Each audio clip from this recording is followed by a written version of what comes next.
Okay. True. Hi, so this is Alex S. Johnson, and I'm your host for the Small Bear Show. Occasionally, it's the Small Bear and Pickle Show with our dear friend and my partner in crime, Aaliyah Celeste Williams, aka Pickles. She is um, having to work at her job at Taco Bell in Monroe, Michigan. So it's just me doing host duties. And I'm a poet and an artist and an editor and a publisher, and I run Nocturnicorn Books. And our guests today are return visitors. I don't think we've all been in the same space, virtual space at the same time, but just first going by my little rectangles. You know what's weird is my computer has embedded nanotechnology in it. And for those of you who aren't like, cyber experts and, experts in technology, like Ken Goffman here is more familiar with these kinds of things. But nanotechnology is working at the level of I mean, sub microscopic creations, like machine tooling things at the sub microscopic level. Molecular technology. Yes, exactly. And so, one of the advances in nanotechnology is the creation of responsive, res not only they're responsive screens. So, my computer, my Mac, um, uh, whatever the name of it is, it's cost me $2,000, and it's it can I can use my head movements to direct the cursor. I don't have to touch the cursor. I can just put it in, head motion, um, and it will automatically follow my head movements. It knows how to where my head is in space. That should be terrifying. It is terrifying. It also responds to the level of light in the room. So I always have to have constant light on the screen or it will fade completely to black. And which is, you know, I don't see the advantage of it, but it's a kind of a symptom of the universe. I mean, it's a symptom of it's a kind of a side effect of the nano, whatever. Then, and it's so cutting edge. And um, so anyway, this is one of the things that I wanted to talk about. But technology and the good and the bad and the ugly and the but ugly and where we're going with cyberspace and all the things that Ken was advocating back in the 80s and 90s and it's come to fruition today. But on my immediate right on my screen is Ellen Mabey, and Ellen Mabey is a poet, best known for books like The Cowardice of Amnesia, which was published by 21361. Um, that is Henry Rollins. And it was edited by Exene Cervenka from X and The Knitters and Antichrist.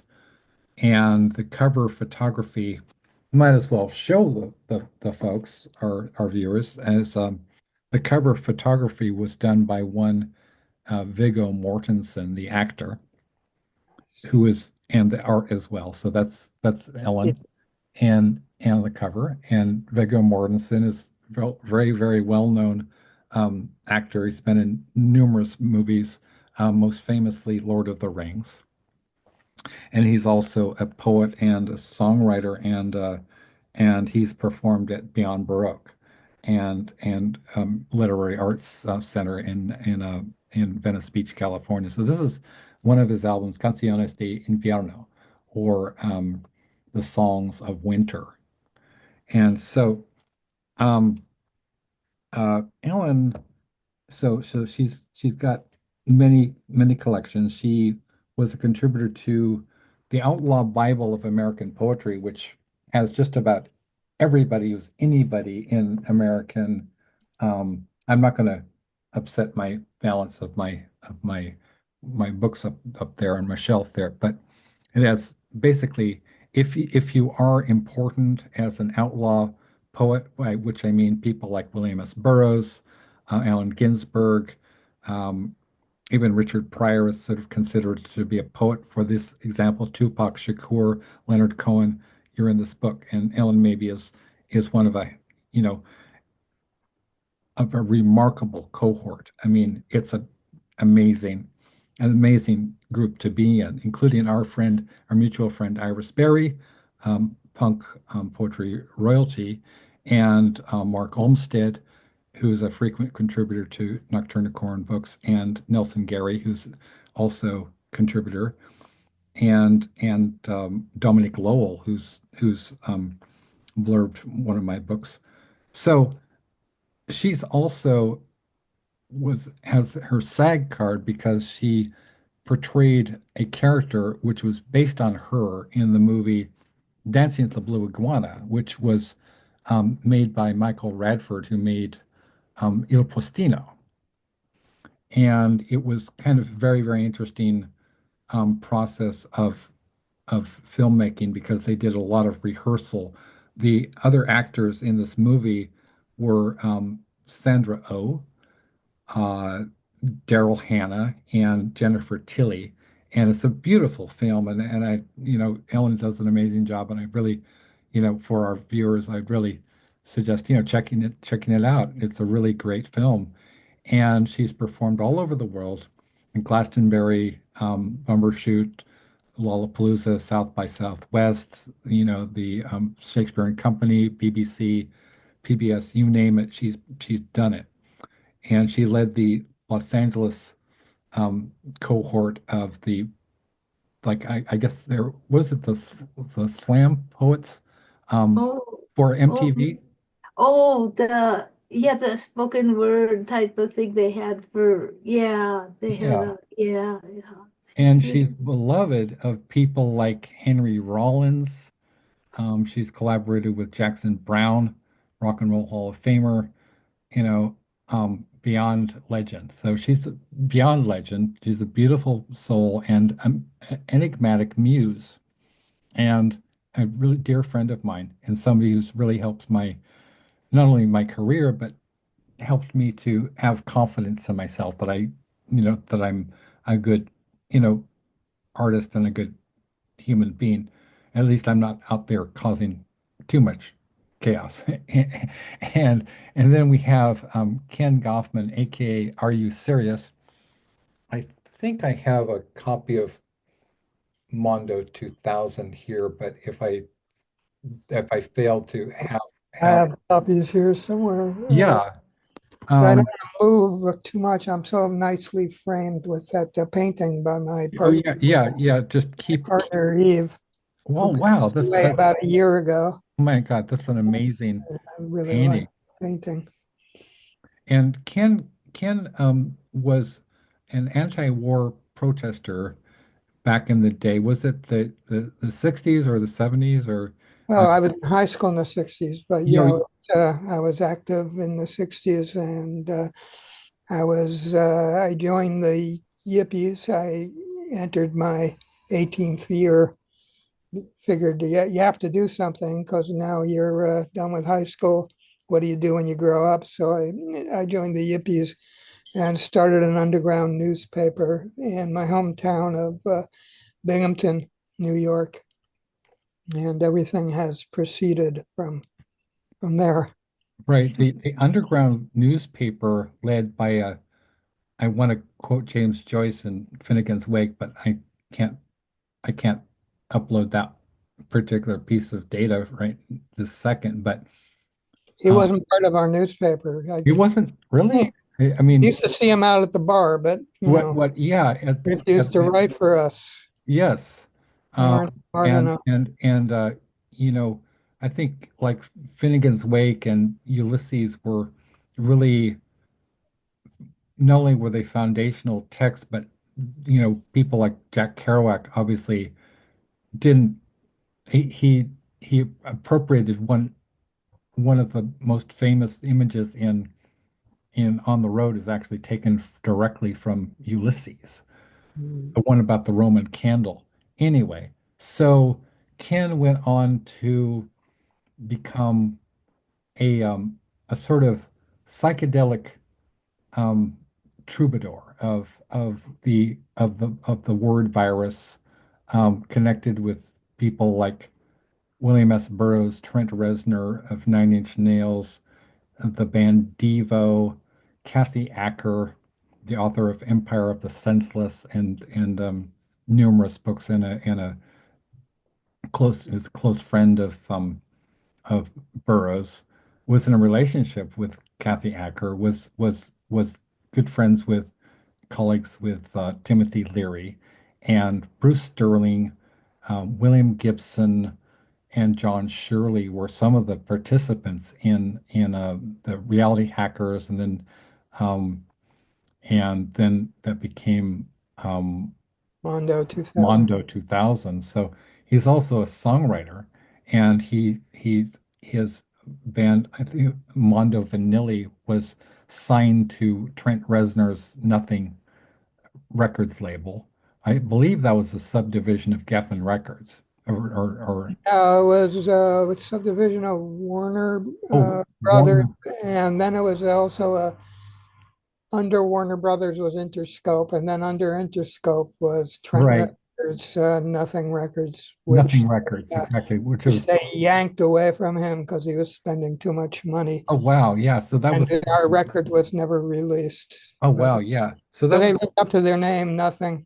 nothing, yeah. Well, that was a kind of, but I mean, that is a take on it, but from somebody It's who's cool. I liked Trent. Yeah, what?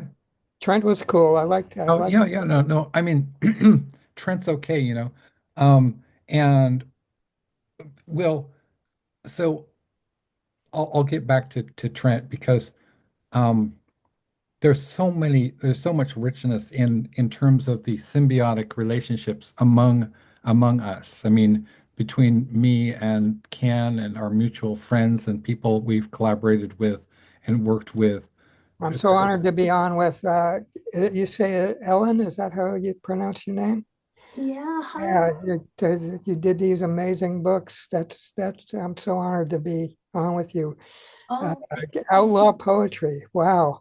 That's Wow. wonderful. I mean, and vice versa. I'm glad this is neat how it's very cool, exciting. Thank you. Yeah, I'm gonna get that book. I probably read a bunch of the people in there. That's so great.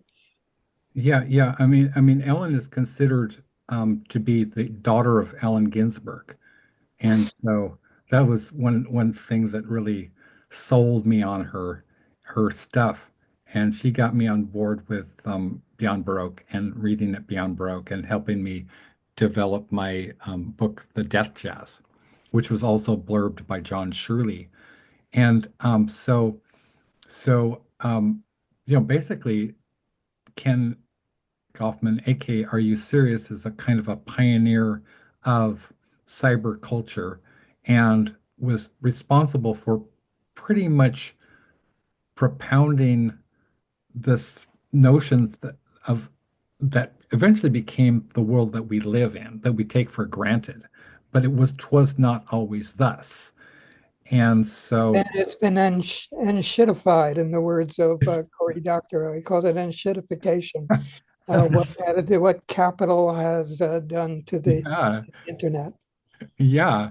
In shitification. So oh my gosh. So then we have Hazel Ann Lynch, and Hazel Ann Lynch sort of began her kind of career in in Brooklyn as part of the sort of um, taking these workshops in Brooklyn and became known as a storyteller, a teller of fabulous tales, and has maintained a pen pals, more than 75 pen pals all over the world. I mean, we're not talking about email.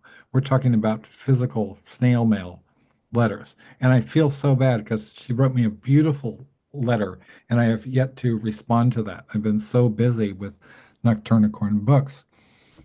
She is the creator of this truly remarkable character. One of those characters that when you first encounter them, like it gives you my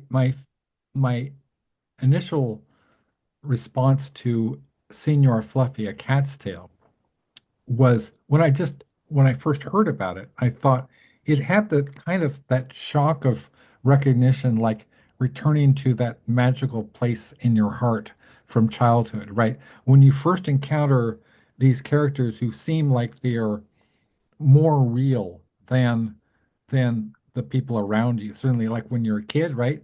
Paddington Bear, Tin Tin, or I liked Freddie Bean, the pig, and Dr. Dolittle, the Oz books, and Alice in Wonderland. Senior Fluffy feels like a modern classic to me, and so she created this thing, and it's a very, very interesting origin story for Senior Fluffy, which I'll let her tell. And she's built this business around Senior Fluffy, and so we have I think a workbook and and various merchandise that you can buy from her, and you can buy and so we'll get into that. So um, I want to kind of take a step back, and one of the things, because we have some really, really complex and fascinating minds here today, thought leaders. I want to And also, we are faced, especially in the United States, but where United States sneezes and the world catches cold, and pretty much we could, have a new ice age from nuclear winter, right? I mean, I'm not even exaggerating. So the globe is in the hands of a toddler who's insane. Not just a toddler, but an insane toddler. And so we face an existential crisis, not only as a species, as a planet. Um, I think our place in the solar system is in our reputation in the solar system is in jeopardy. Certainly in the galaxy, and maybe, other life forms are looking at us going, shit, man, you really screwed the pooch with that one.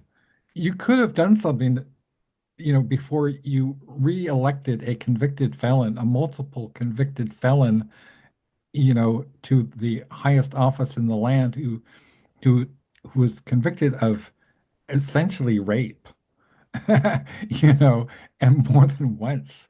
I mean, in a civil trial, but the judge in the the trial, the journalist who who sued him for sexual assault, who's also wrote a book about Hunter S. Thompson, E. Jean Carroll, right? Two times the jury, awarded her, basically said that Donald Trump was guilty of rape. And this is the judge in that case confirmed that. It was, he said it was rape. So he's a rapist, a convicted rapist, essentially. He's a convicted felon.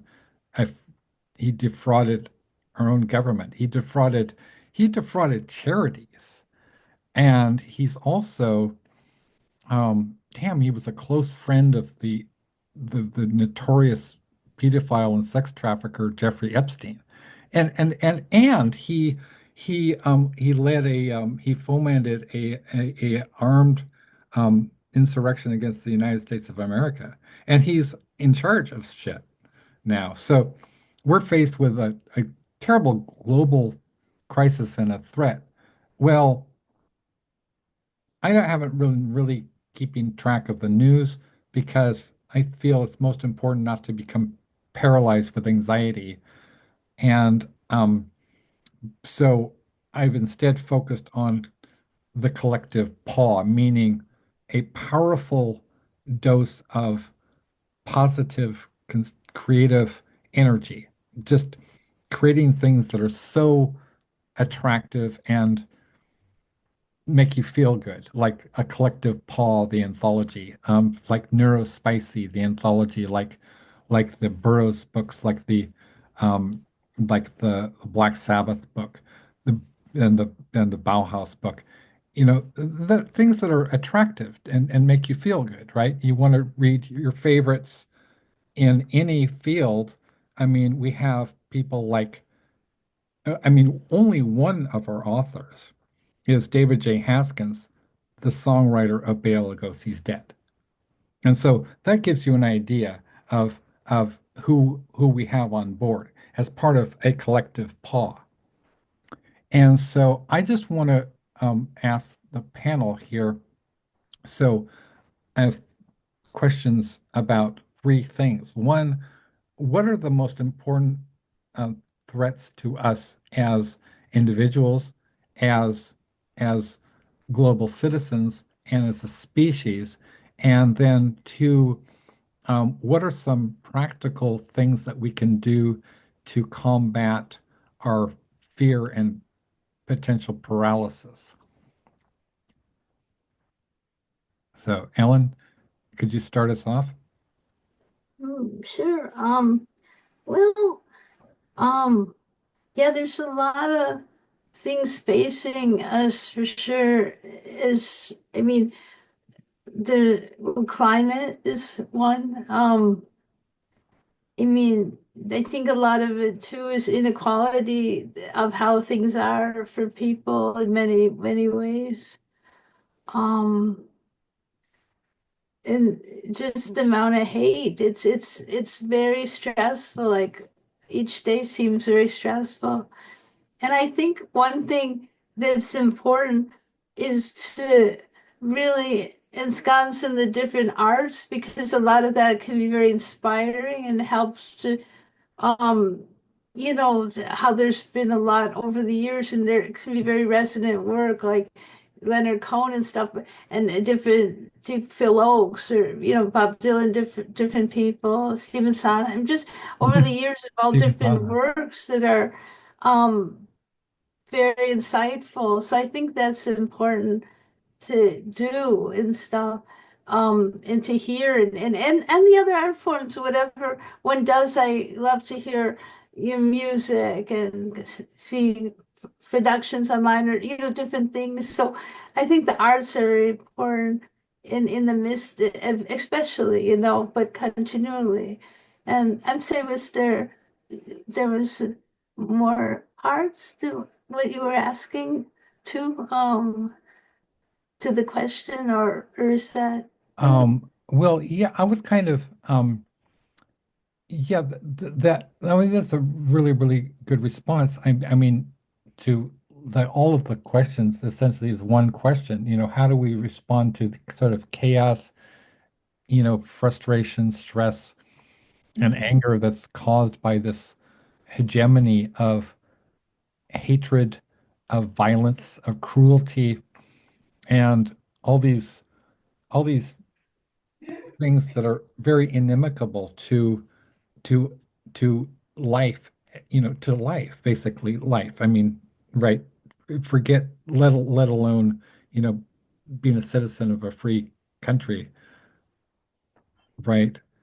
And like I was just rewatching one of my favorite films, The Godfather 2, especially.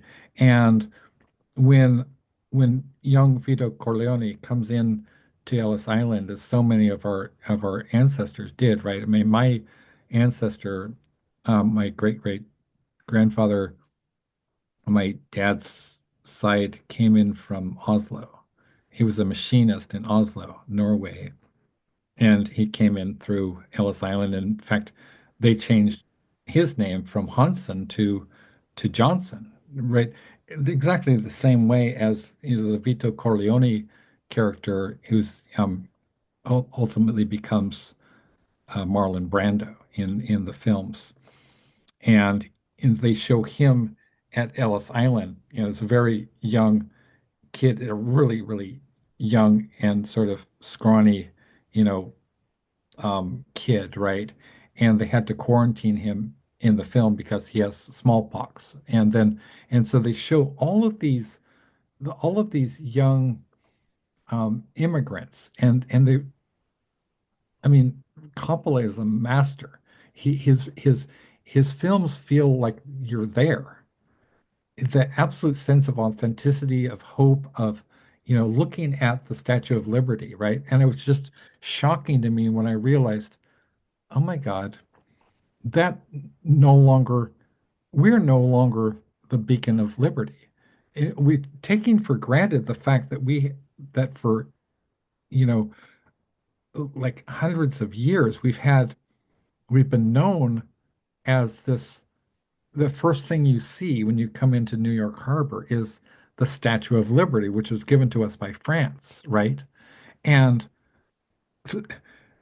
and that we were the successors to the French Revolution. And they said, here, we honor you, United States of America. Here's a statue, right? And it was done by I believe, by an Italian, and it says, like it has the at the base of the Statue of Liberty, it talks about, it's that poem, that great poem, talks about, your huddled masses yearning to breathe free, yearning to breathe free. And I was just struck by so many emotions and thoughts when I saw this image, which I've seen that movie so many times. It's a brilliant, brilliant film. It's one of the best films ever made. And I was just like, wow, man, we're no longer not only are we no longer that beacon of liberty, but it reminded me of how in Franz Kafka's novel America with a K, the Statue of Liberty, the torch has been replaced with a sword, right?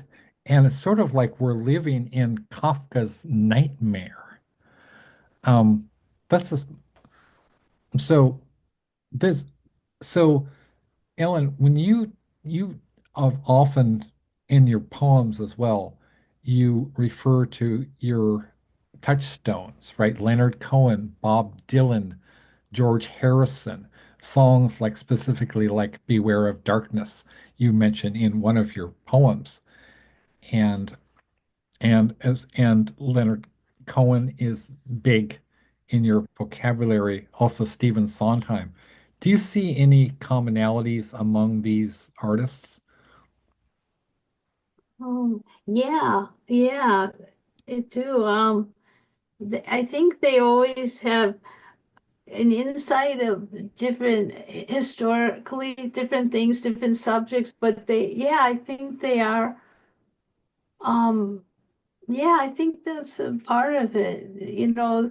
Their work has a lot of perceptions and different. And it's funny because I'm often inspired by music a lot. And yeah, I find that in musical theater and stuff, very emotional art form and songwriting too. It's everything too. So yeah, I think they have their work has a lot. And even sometimes there's a humor, like a sardonic quality in some of the works too. So yeah, I think there is a common thread in those works. Yeah. Yeah, and those are qualities that I find in your work as well. I mean, sardonic humor, very, very dry, very, very dry wit, and it's all so subtle that it's almost like, blink and you miss it, and you go, wait, wait, oh my God, I can't, oh my God, and it's sort of like there's a delayed laugh reaction. I've discovered little nuggets in your stuff that I've enjoyed over the years.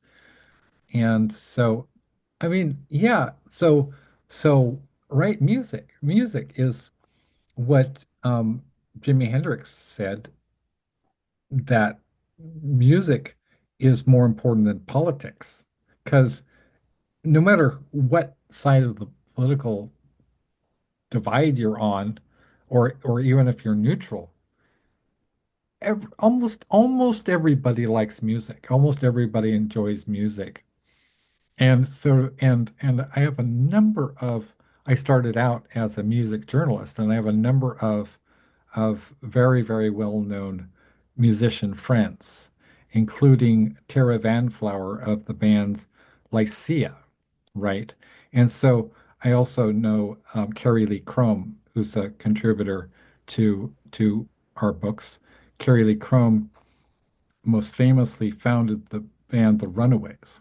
And we were talking, and she said that, we were talking about like Bowie, and I was pointing out that the song there's a song, Cat People. Cat People. I love this movie, Cat People. It stars Nastasia Kinski, and it's got I put it on my little bulletin board here, right? Cat People, and it's got Malcolm McDowell from A Clockwork Orange, and it was directed by Paul Schrader, who wrote Taxi Driver, which is one of my all-time favorite films. These are deep, deep films. And so I was talking about the fact that I'd just been listening to Cat People Putting Out Fire with Gasoline by David Bowie.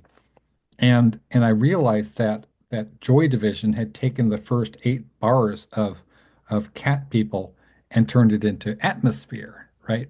Joy Division. And and they just outright, stole it, right? And appropriated it, whatever. And Carrie said, "You think like a musician." I was like, "Oh my God, that's one of the best compliments I've ever had." I mean, this is the woman who wrote Waiting for the Night, right? and and all those song secrets, right?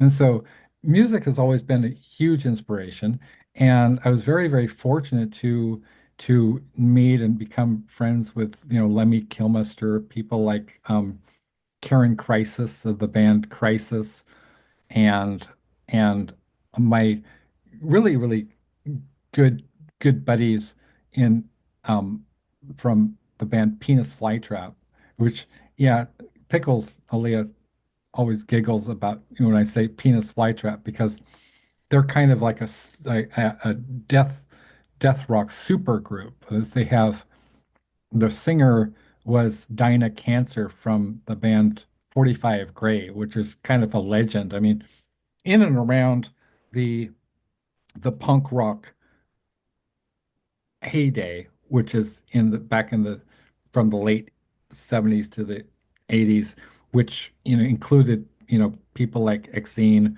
and John Doe, and X and the Minutemen, um and um and the and all those classic bands. And then from there you had sort of more of the influence of, like, David Bowie. And then you had like the kind of theatrical glam rock sort of thing. And then so post-punk became goth, became bands like Bauhaus, right? And so I think it's really interesting that there's all these connections that I have in my life that all trace back to music, because, like, when I was born in 1966, and so I was just arrived just in time to experience the summer of love, right? And so there was, like, 1 years old, right? And we're at Golden Gate Park, right? And they're like, I don't know who was playing, man. It was the Jefferson Airplane, it was the Grateful Dead, maybe Jimmy was playing there, right?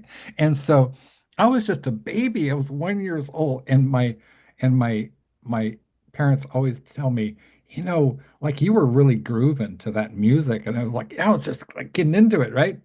As soon as I heard my dad played me the Beatles for the first time, and it just, it was like, like that line from Named Desire, suddenly there's God. So, yeah, music can keep you going. When I met Lemmy Kilmister, I said, hey man, hey Lemmy, your music kept me going. It's been meant so much to me. And he said, "That's a really nice thing to say." He was so nice. And so I've had the great good fortune of meeting and becoming friends with a number of people who are have meant whose music has meant so much to me. So I can really, you know, like say endorse that. And Ellen is a musician too. You're a musician. So how does your influences, like say, Dylan or George Harrison, um, play into your songwriting for songs like City Streets um, or People, and you have also a unique hybrid of not only spoken word but also singing. So can you tell me about how that came about? Well, a lot of the poems you just mentioned, City Streets and People, are poems I wrote when I went to film school in Prague. So it's interesting how certain poems come at different times, and that seemed to be a real fertile time. So there could be sometimes cinematic stuff a little too, like all these different things were happening, and the architecture, just walking around, and that was really inspiring. And yeah, oh, um, yeah, no, I've been fortunate, I'd say, to have it at times really neat collaborations come up with music. And be able to do that. So that's been really amazing to have those opportunities sometimes. And yeah, I think that's neat because to be appreciator of that and then to work on that different ways. That's even going back to the Iguana Cafe where they would have poets work with the musicians together. So there's a nice combination of Yeah, things, definitely over the years. right, Yeah. right. And as well as you, I mean, besides Ellen Maybe Band, I mean, you were part of this whole group of, poets and artists and musicians that included, Exene Cervenka and people like that, as well around the Iguana Cafe, and then they also became part of Beyond Baroque. So with that in mind, um, but I'm kind of curious how that specific thing of combining the the spoken word element, which is something that you're really known for. And your performances are, many people I've spoken with consider you mesmerizing. You have a very, very like unique, exuberant, you know, quality. And people like Jackson Brown, and Henry Rollins have attested to that.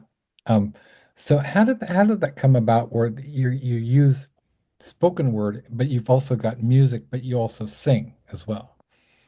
Well, I mean, most of the time, here and there, singing would come up to someone in the band. It was interesting because sometimes the stuff in the collaborators would do where it was spoken word and there would be choruses afterwards, like it would be put like that. Sometimes they would be musicalized where there'd be singing, Right, and so that was really out there, but fun, shy, fun though.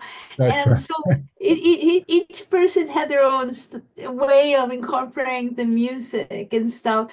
And so that was neat how that was happening with each composer and putting them together with the work, had their each approach to it and stuff. Yeah, yeah.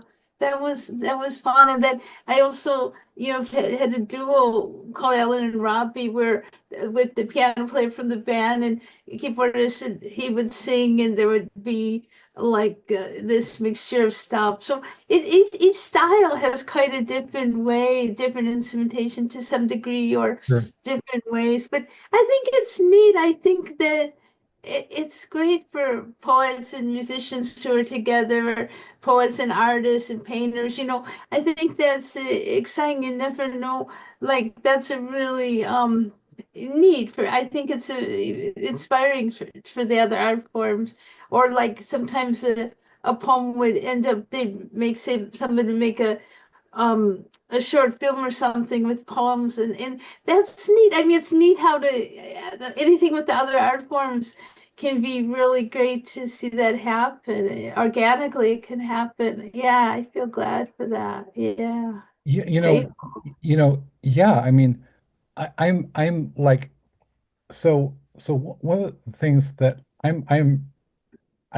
what I share with you, and I think I suspect all of you, is that I'm really, I love all of the arts, and cinema is particularly very, very close to my heart. I was also sort of a film journalist, and I wrote for like magazines like Diabolique and Alternative Cinema magazine, and I interviewed people like Kirby Dick and and um, the fetish filmmaker Maria Beatty, and so so one of the things which when I do my promos, I mean I'm very aware that sometimes my promos come make I don't know how they come off, but I I want and need to sell the books, right?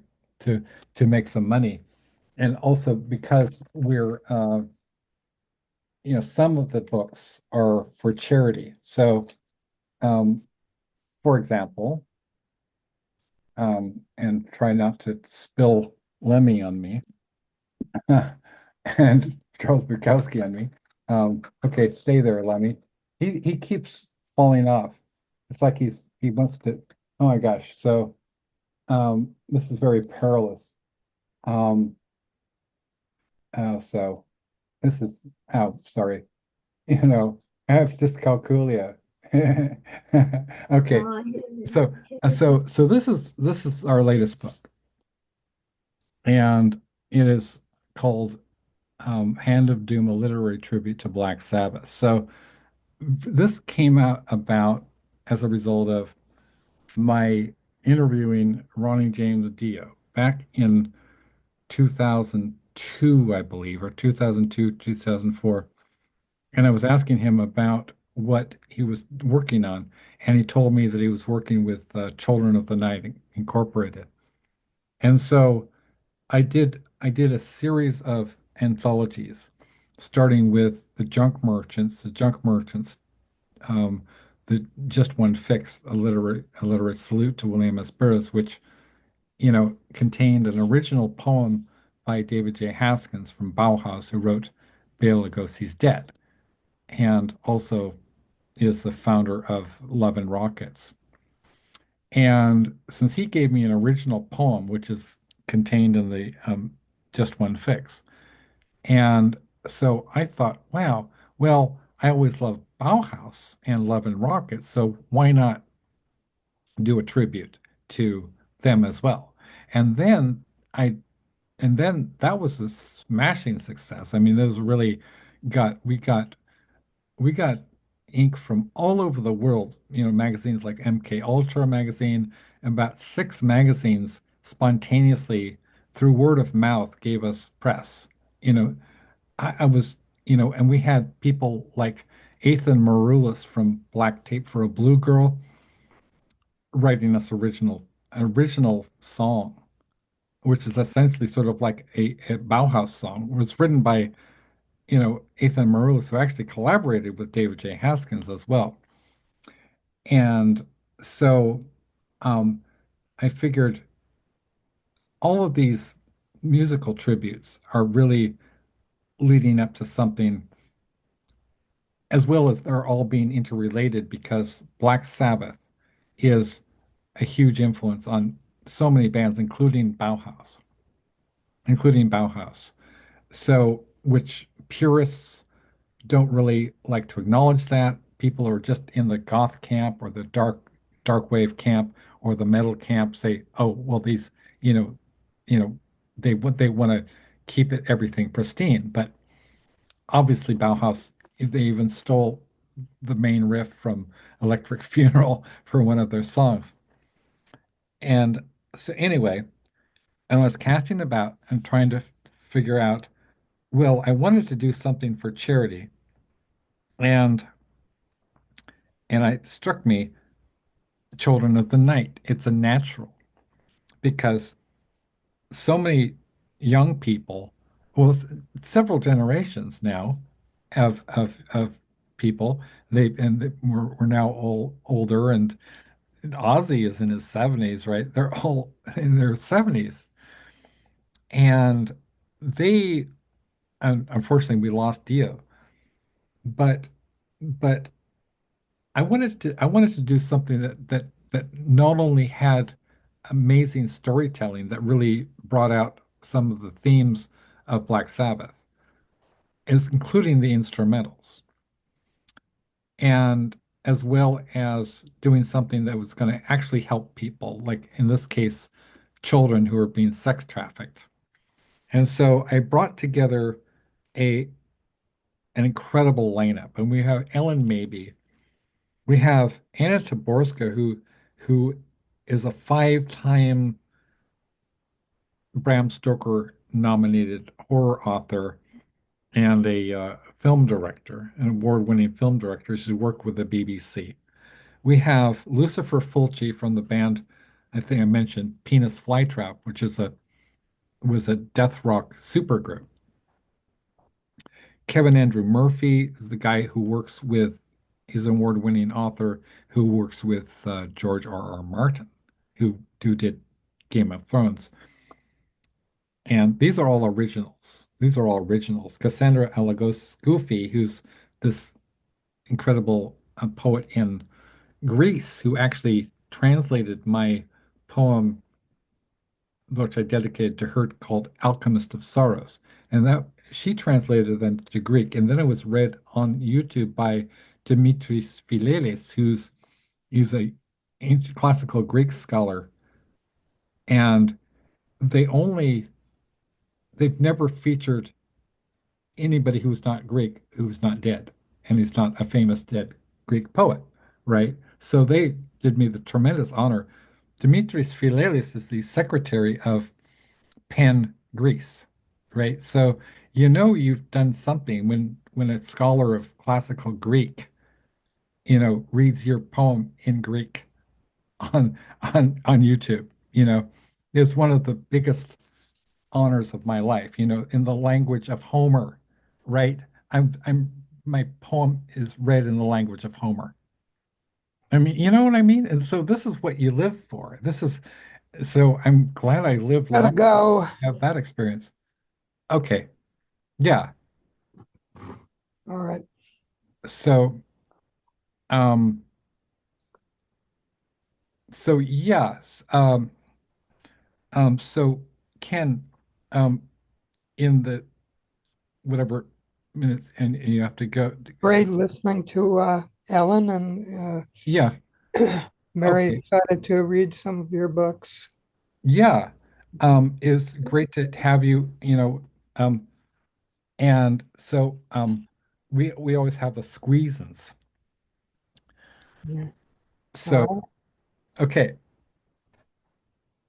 And and I I should have planned out for the fact that you have, limited time, but we always have you back, brother.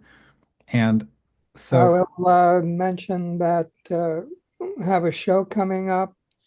Uh, Come to the Gulf of Deliria at uh, in San Francisco, a gray area, featuring Are You Serious and Friends, Mark Pauline from Survival Research Labs, and a bunch of other interesting people. And we will be discussing the ups and downs of cyberpunk and cyberculture, as well as performing the Smarter Kings of Deliria there. night. So if people are in San Francisco, I hope they'll come around. It's going to be good. That's awesome. And how can people get in touch with you? Um, just Google "Are you serious?" on Okay. R period U period SIRIUS Yeah, and I on can every social media. yeah. I haven't quit any of them.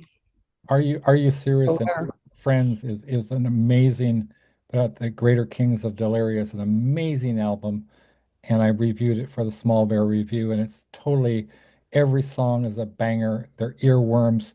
I've listened to like Live Free or Die Your Hair Blue so many times. It's burrowed its way into my brain. Yeah, that one gets stuck in my own head. Still. That and St. Jude is a cypherpunk. Those two get stuck in my head. Yeah, man. They're melodic. All right. Okay. Thank you. Thank you. Good Thank you seeing so much. everybody. Have Good a to good see you. night. Yeah. Bye bye. Bye-bye. Okay, Bye. wow. So, then Hazel, so what are your thoughts? I know you love music. You contributed to the Bauhaus book. You wrote a poem for very very very open-minded of you to see see that's one thing that's really I find exciting is I get people who are not known for What their did you say? for like I for love music. I mean, you're known for Senior Fluffy and writing a poem inspired by a goth band is Yeah. really different for you.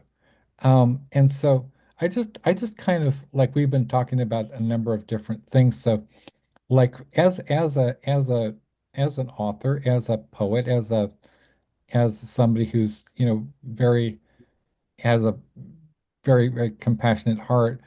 How do you see the arts, how do you see the arts playing a role in terms of lifting our spirits? Well, I don't know. But being a creative person, I think it's an outlet for me.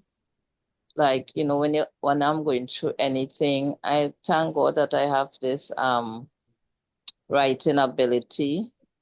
And I think it helps you get through a lot of things, whatever hobby you like to do or whatever creative thing you like to do, it really helps me because these days I'm just so focused on my work and getting out there and trying to be the best that I can be, not better than any other author, but just trying to Sure.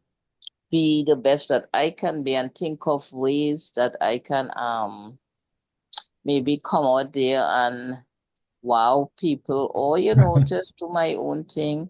But I think I've also been a versatile writer. I like sometimes when people ask me if I'm a children's author, I always say no, I'm an author because I like to dabble in different stories.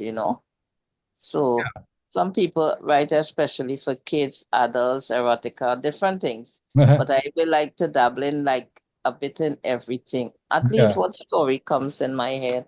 But I think being creative and think could really help you when you're going through anything, you know. You just have to, yeah, and I think being creative rocks. Yeah. yeah, Gosh, I'm always talking about my books, my this, my that is like yeah, the only time I get my head get a rest is when I'm actually asleep.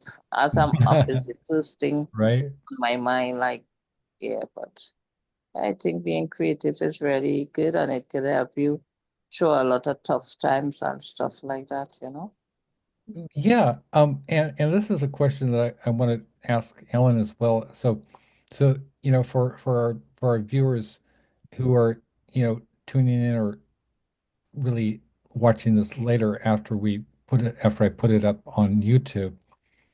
So you're both very successful authors, and I think that Hazel, I mean, I think you're just starting. I see billboards for the movie, the Senior Fluffy movie, and you do too, right? You can easily envision that. Yeah, I will. Yes.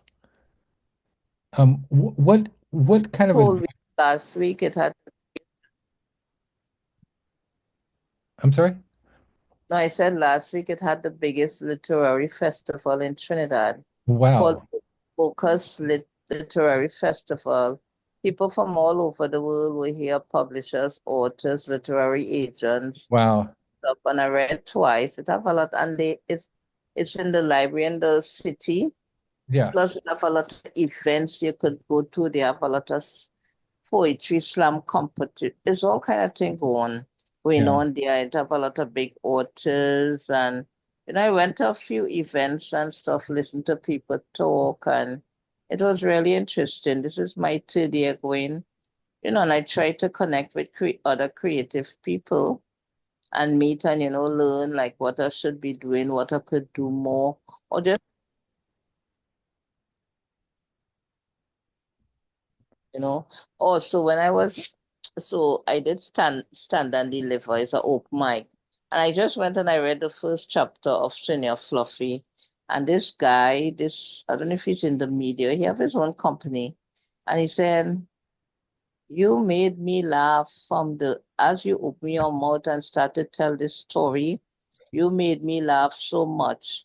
So he telling me I should when people hear about your work, sometimes they like it's proof of concept, he told me, I think.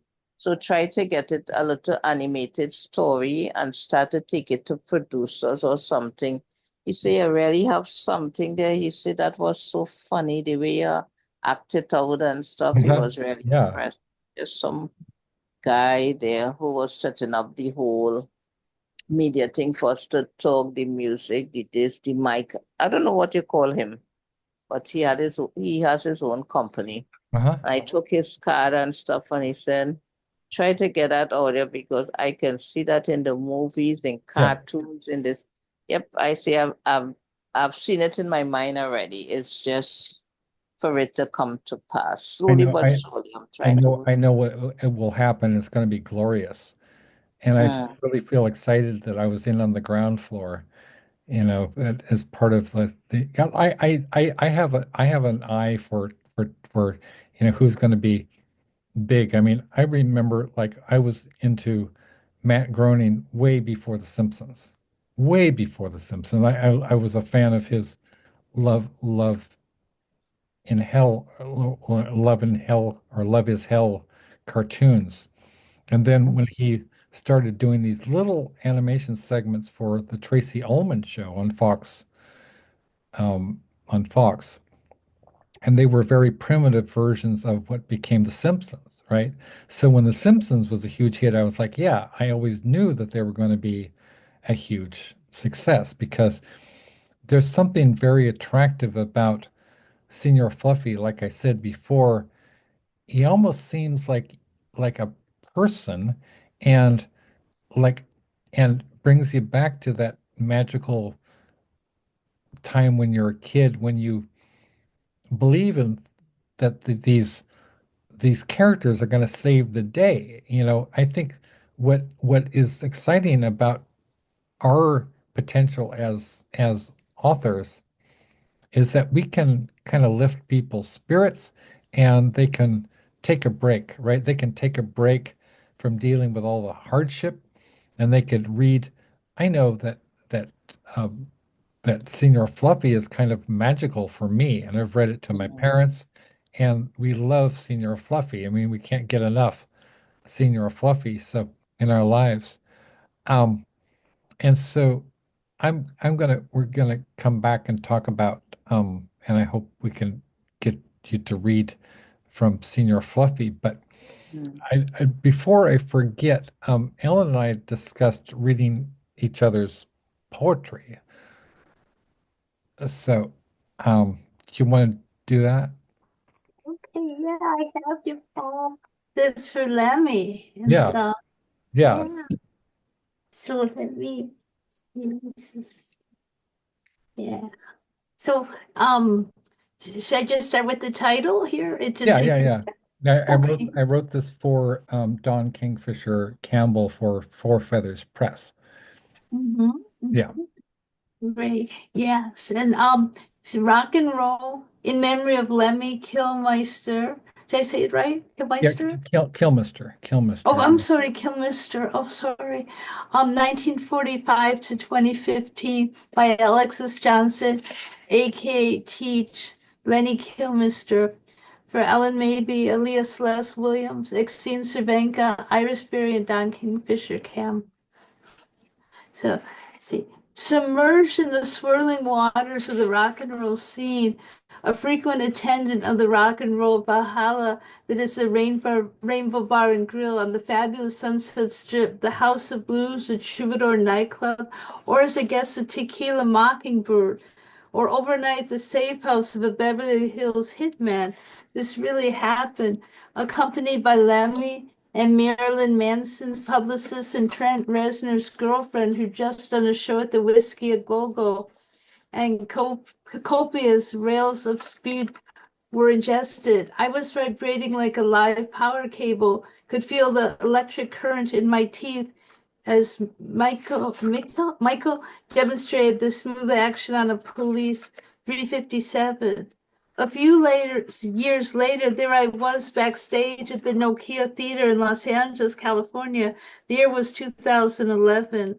I had just finished reading the memoir Neon Angels by Cherry Curry. I was standing behind Lemmy's Murder One as Cherry Curry comes out to sing with Motorhead. The crowd apeshit, ecstatic, as Lemmy's bum bomb bass drills down through the floorboards, fueled by amphetamine, bourbon, cigarettes, and coke. His nimble fingers, nevertheless, brutalizing the fretboard of his iconic Rickenbacker bass. The amps cranked to ear bleed level as Phil Campbell, Lord X-Smith rips through his coke accelerated classic R and F&R riffs. As the greatest drummer in the world, Mickey D, he of the massive sausage fingers, creates a small storm system around his drum kit as the voice of Cherry Bomb explodes, killed by Dev Lemmy and Cherry singing unholy divine unison, by death, by death, by death. Well, ultimately, Lemmy was.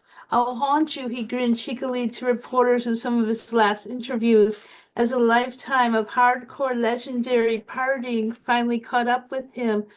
My last memory of Ian Fraser Kilmister being of him dressed in a suit, the perfect English gentleman about to leave the Nokia on a date with doubtless a goddess. He wasn't as tall as I'd always thought of him. It was quite striking for me that I was nearly at his height, although I literally sat on his hotel bed 5 years previous as he fed me Marlboros, a truly honorable man, and stopped.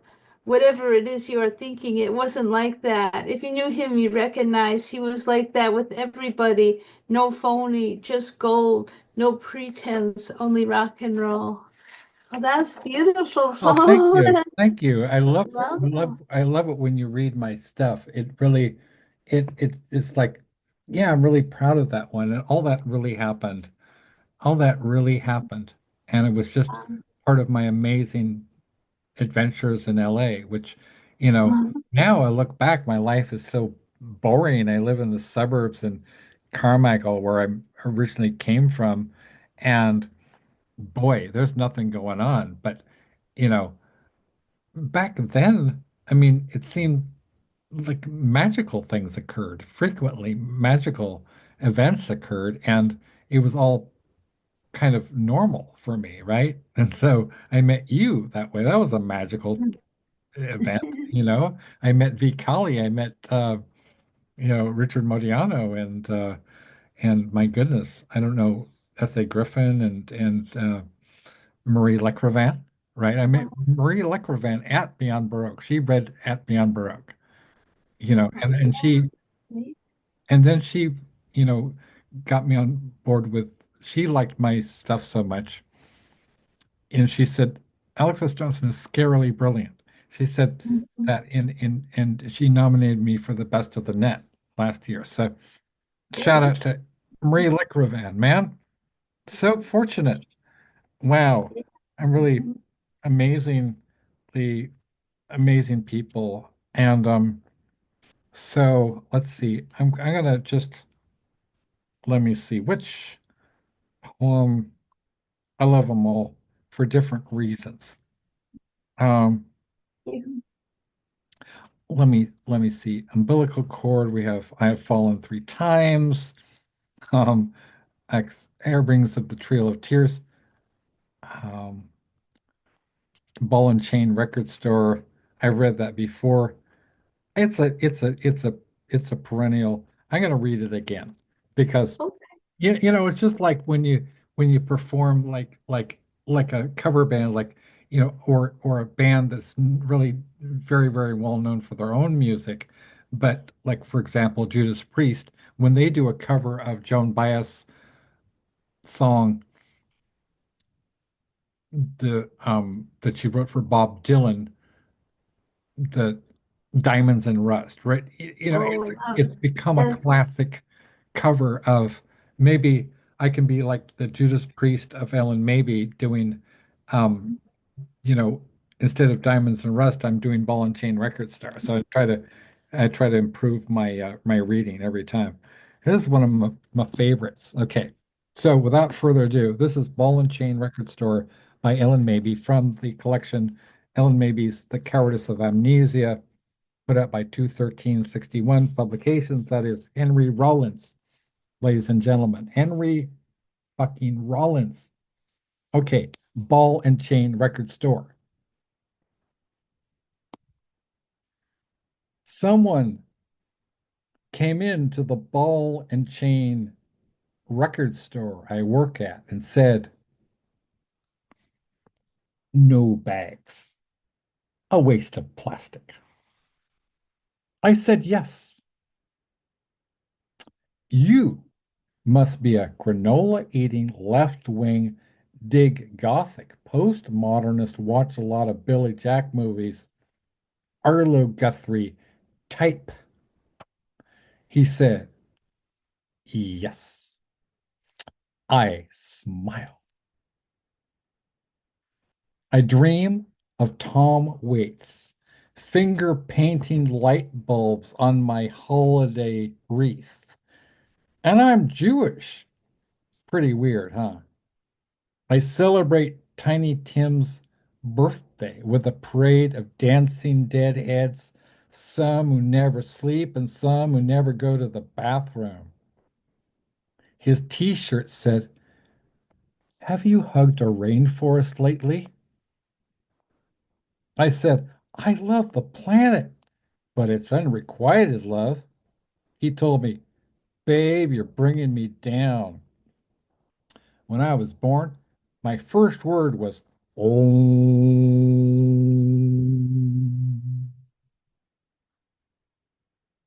In kindergarten, I organized the pacifists to demand we didn't have to read from Dick, Jane, and Spot books. Too generic. I demanded we get American Indians to talk about what's real. And I gave them my nap mat because it's their land. And I gave them a peanut butter and jelly sandwich because the buffalo have been murdered and they need protein. He blushed with passion and said, "Tell me you." Well, the first 15 years of my life, I thought Barry Manilow was a sex symbol. Needless to say, I got a sort of late start at being at one with the cosmic heartbeat. He gave me one of those looks like I better get this girl some Jack Kerouac books to read fast before she suffers the confusion of not knowing there's other existences besides the banal. I put my hands on my hips and squealed, "I read On the Road in the letters of Allen Ginsberg to Neil Cassidy and vice versa." He said, "On Monday, Wednesday, and Saturday, I am a part-time Marxist." He took out a beanie, put it on his head, and began to chant. This definitely turned me on. All of a sudden, he began to sing The minimum wage workers song. The walls are full of faces. Hey, the mini malls are full of neon. The bitter bite the hands that feed them. The food is a mixture of bone, blood, and snails. Man is a cannibal. I said, wow, you are the sort of guy who says right on and really means it.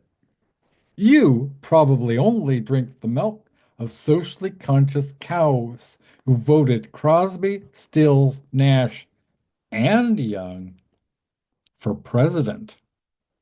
He screamed, "Oh, chick."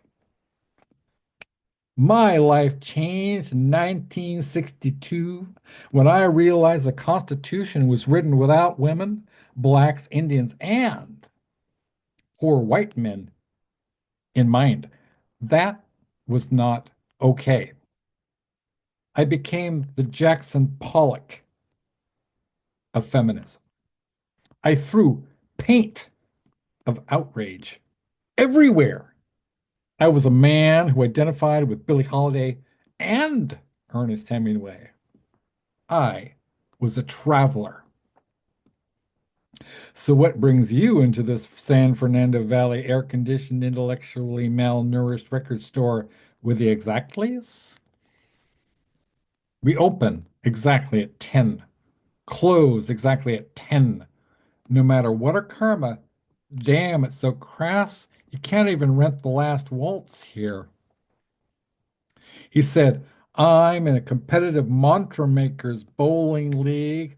We have weavers, chess players, avant-garde stamp collectors, and Hell's Angels, inventors all. We bowl whenever the fuck the spirit moves us. With any luck, we'll be playing the New Age Lawyers Used Car Salesman League again real soon. Hippies and New Age people are like the difference between Bob Dylan and Bob Hope.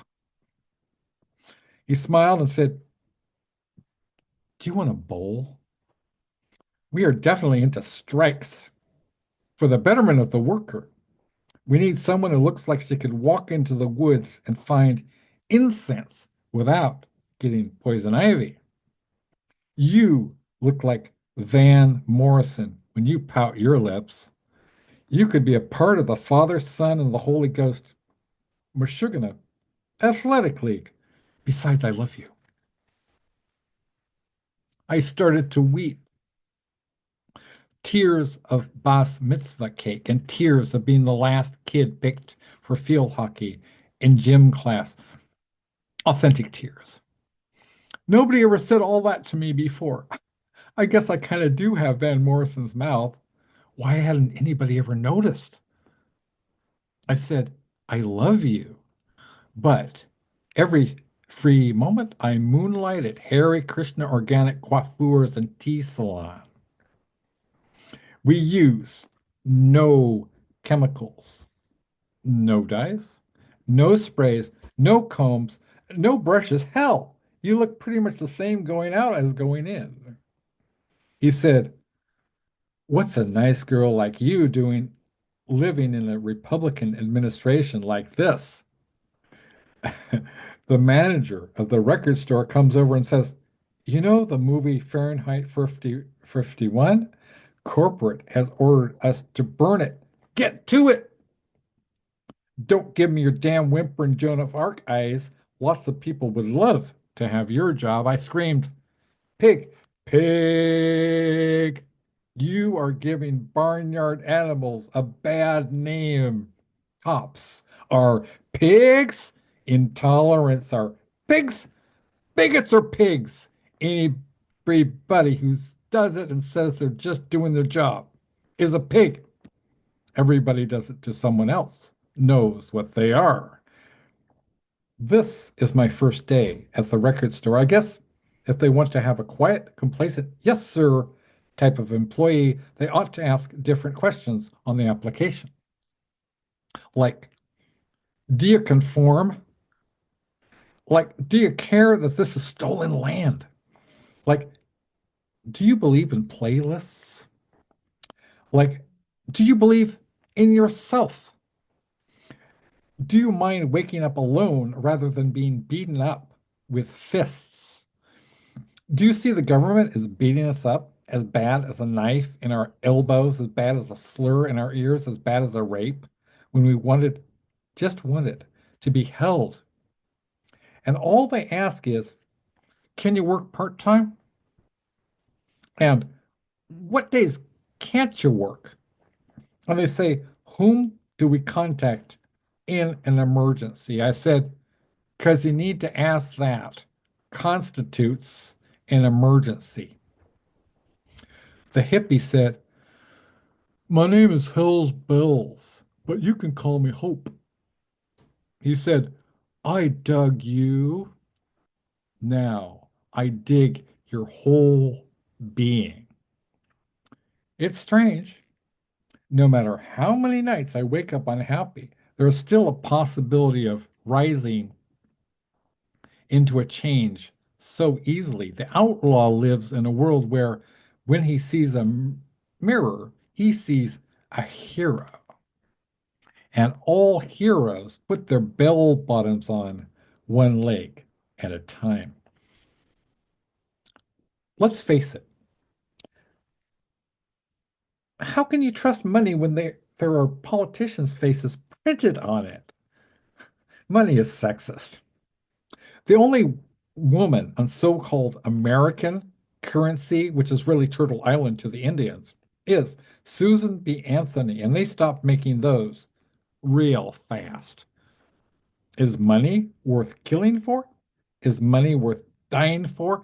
I ran through the store singing about William Blake's eyebrows and Walt Whitman's belly button, saying everything is alive and everything is sort of adorable. I took paper clips and gave them to loving vegetarian families who needed someone. I took the bathroom sink and gave it a hug. I freed all the rubber bands and I said to all the plastic bags, I will never burden you with films weighting you down, Perry Como cassettes, or even a piece of Jerry Garcia's beard. Well, maybe. But I will never staple a bag for you brought love. Most people tell me it was all the Pop-Tarts I ate. Some people tell me it was because I was a liar. And I said, I'm too honest to be anybody's best friend, but at times nobody believes this hippie ever even came by. There are no lingering peace signs, no incense, no tea bags, no fuck the fuckers pamphlets. Yet I still can't even believe Abby Hoffman is dead. So my strengths and pains are in my sense of wonder. All I know is I don't believe in wearing sandals and argyle socks together. And when I needed it most, hope was here. Change must not be too far behind.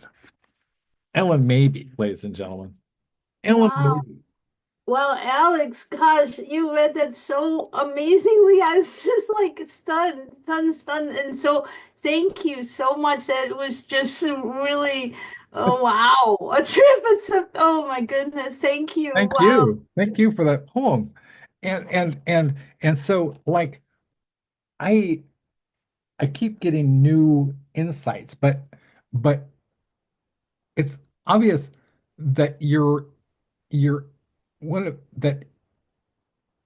of your biggest influences obviously Ginsberg and the humor, the sheer humor and the kind of, as we've discussed, the sardonic wit. And could you talk a little bit about Ginsberg and how he inspired you and why you call yourself Allen Ginsberg's daughter? Well, well, I mean, the beat writers in general, Ginsberg, Ferlinghetti, Corso too, and stuff are just so exciting with their language and inspiring. Their imagery has a lot of vibrance. Mhm. And I I've always really enjoyed their work because it does have a mixture of humor and seriousness blending, and that's Yeah, really, I think, wonderful. And and yeah, I just really resonated with their work. And and then when poems come, like, I mean, that poem just would come, or any poem that comes that's even lengthy like that, just kind of comes when it's ready and just kind of happens yeah. like it does. Yeah. So yeah, but it's interesting. I mean, what's neat? I mean, the poem is from the late 80s, and it seems rather, unfortunately, Unfortunate. it seems a lot of things are applying. So Yeah. yeah, that's one thing that's intense about poetry. Sometimes there's, I mean, a lot of it feels very of the time. So I mean, so that's one thing with poems or any art, any songs too, anything that something can be written and just meet the feelings of resonating to now, and different things seem to have that. But wow, I mean, you read it. Oh my goodness. Oh my goodness. That you should be like, you could be an actor and a performer, you can do that. You could, yeah, totally. Yeah, you Thank could you. do that. Thank you. Yeah, that was Yeah. incredible. Thank you Yeah. so much. Yeah. I mean, I've only Welcome. ever read out when, well, back in the day, back in the 80s when I was living in South Pasadena and I used to go to the E-bar frequently, and because of my friend Jordan Gallagher was, hung out there, and that was considered to be very much a kind of almost a legendary kind of beat coffee house kind of place. It's really mellow, and then the only other times I performed out there, I performed at this cafe in San Francisco with the woman who wrote the book uh, Dogs and Lingerie, Danielle Willis, and who's a kind of famous beat adjacent poet. And so that was pretty cool.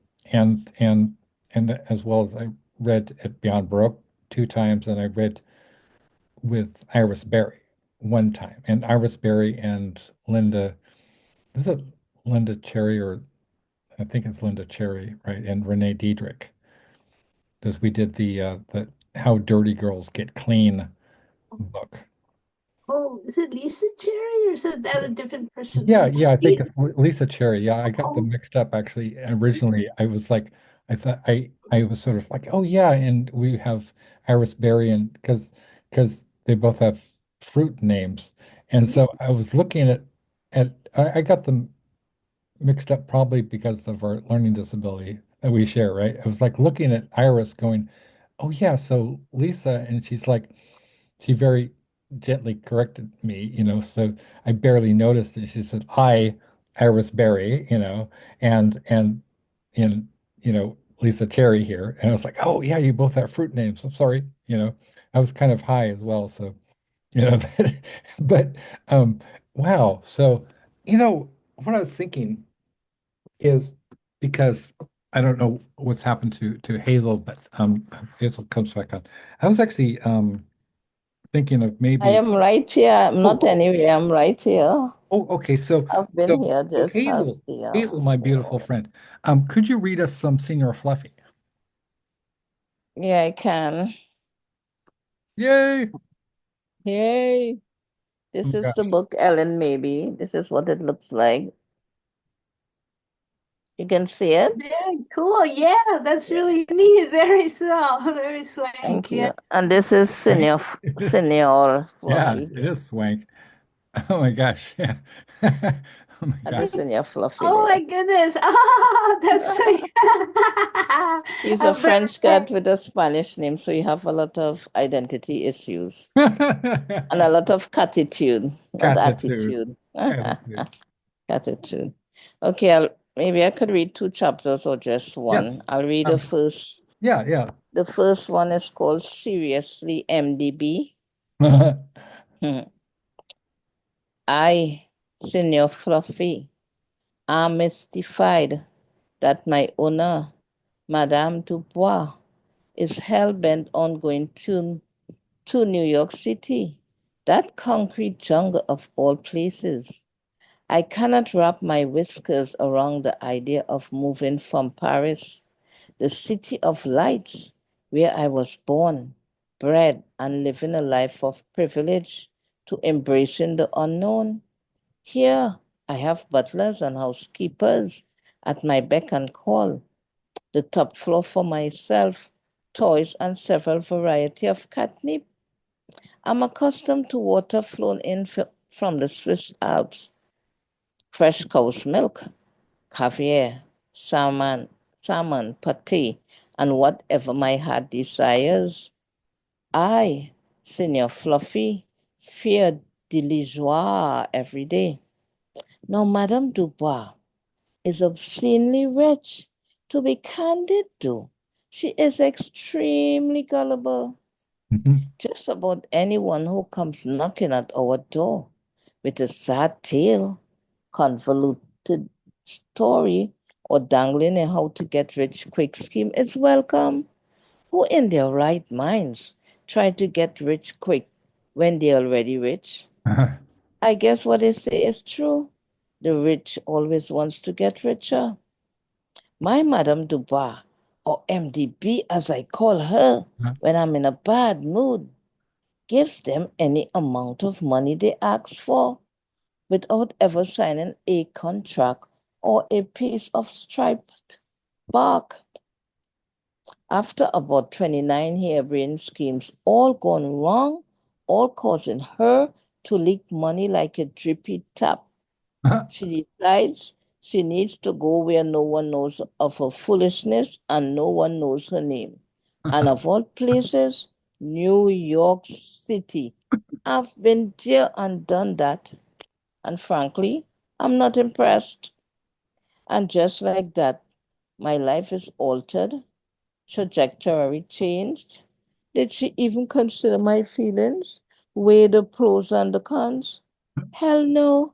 This heifer MDB doesn't think things through.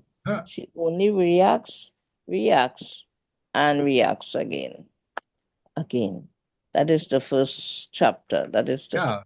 the introduction. Wow. And so Yeah. you kind of you've been working on a sequel. So Yes. And also a Spanish version to this one. Spanish version. Yes. To the first book, to this book of Spanish. I'm trying to get other audience as well. That's So Spanish, I love this that. one in Espanol. Wow. So Yeah. that's really cool. So you get some Hmm. translated into Spanish. Yes. So It's already translated already. I'm just trying to get somebody to edit it to look to see if it have any mistake and stuff. oh sure, yeah. Wow, Yeah. that's amazing. Wow, so you really increased that audience. So yeah, maybe you could get translated into French as well. Yeah, well later on when money start rolling, unlike German maybe, Well, that's my hope.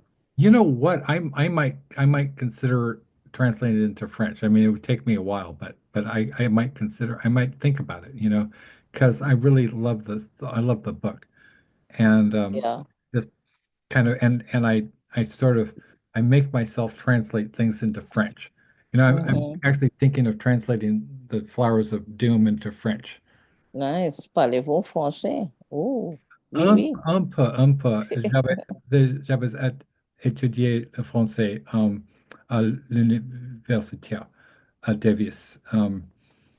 And so there's there's a lot of potential for a worldwide audience, and I think Mm. it's very intelligent of you to kind of to look to that wider market because there's so many Spanish speaking people in the world. Yes. The And huge, then also in our country, yeah, there a lot some years ago came over from Venezuela, so we have a lot of Venezuelans here. yeah. Because we're pretty close to Venezuela and a lot of them live here and work here, some of them married. We you, have some Venezuelans right across the street there from where I live. Nice young couple. nice young couple. See, Hmm. like, what is? I mean, it's so much better to kind of work with people and be just loving and Yes. human and normal to people as opposed to like wanting to you know like what's going on with the United States is really Hmm. repugnant. And Hmm. so I don't know, man, because it just seems like all the energy that could be spent in trying to kind of hurt people, you could like instead you invite them over to dinner, or you make friends with them, you write books that they can read, and I certainly like always think I never it's like when the first thought in some people's minds is like, how can I kind of work up hatred against a group?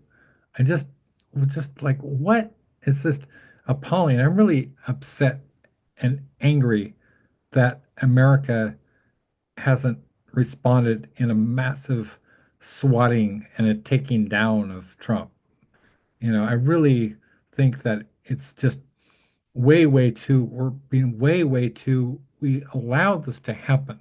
We allowed this to happen. And it was a lack of will, and it should never have occurred. We should never have a convicted felon in the White House. I'm sorry, but what went wrong, Ellen? What happened? Yeah, I know. Tell me about it. It's terrible. God. That's Yeah. terrible. Yeah, and so many people didn't vote. A whole lot of people didn't vote too. Yeah, There was a lot of, yeah, it's very, very horrible. Yeah. yeah. It's just kind of like it almost like it stops, and like our response to this malignant clown coming, just there's what do you say? I mean, besides the outrage and of the 24-hour news cycle, and I just limit myself to like one piece of Trump news a day. So like, well, okay, what was the latest thing? Oh yeah, he doesn't believe in due process, or he's what? What? So he doesn't believe in following the instructions of the United States Supreme Court. What? He doesn't believe in the Constitution. What? Wait. What? It's like Kurt Vonnegut Jr. couldn't come You up with. think it's above him? He's Yeah, above that. he Mm. thinks he's above the Constitution, Wow. which is like so obviously did not understand the oath he took, or he thinks that the fact that we have somebody whose ego is so bloated that they believe that they're above the foundation of our country. The foundation of the country is the United States is the principle of the rule of law, you know, which he doesn't even follow the guidance of people he put into place and that he appointed to the Supreme Court. He doesn't follow their guidance. So so it's like this chaos clown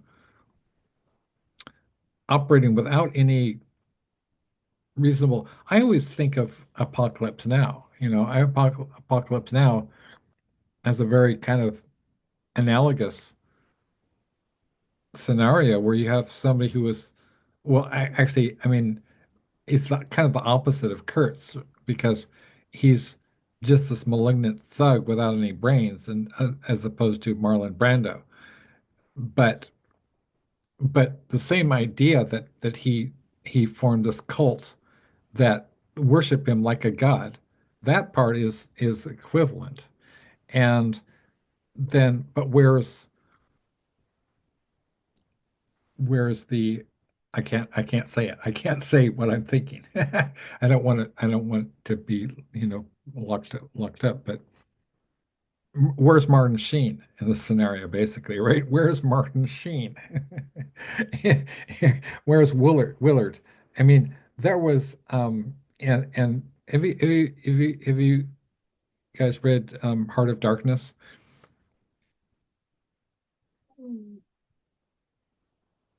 Heart of Darkness is one of the best books ever written. It's so brilliant. And it's basically about this guy named Kurtz. He's he's the best and the brightest that Europe has to offer in the time. And he becomes a ivory trader in the Belgian Congo, which was incredibly, incredibly lucrative. I mean, the ivory trade was one of the most lucrative trades of that time, of that period. And he uses this structure, which he took from Dante's Inferno, where you have this series of stations. So you have this guy, it's not called Willard, he's called Marlowe in the novel Heart of Darkness. This guy named Marlowe, as in, you know, Christopher Marlowe, right?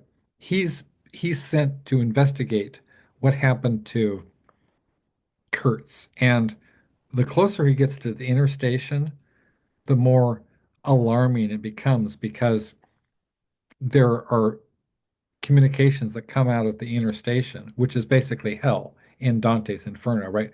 The inner station is where Lucifer lives. And so he finds these letters that are sent out, and they're increasingly show the signs of a deranged mind. One of the letters is exterminate all the brutes. It's terrifying, and the closer he comes, the more things fall apart, and which is the a phrase from the poem The Second Coming by W.B. Yeats, which Chinua Achebe wrote kind of an African response to Heart of Darkness called Things Fall Apart. Well, things are falling apart for Kurtz and by extension, for Western civilization, right? Because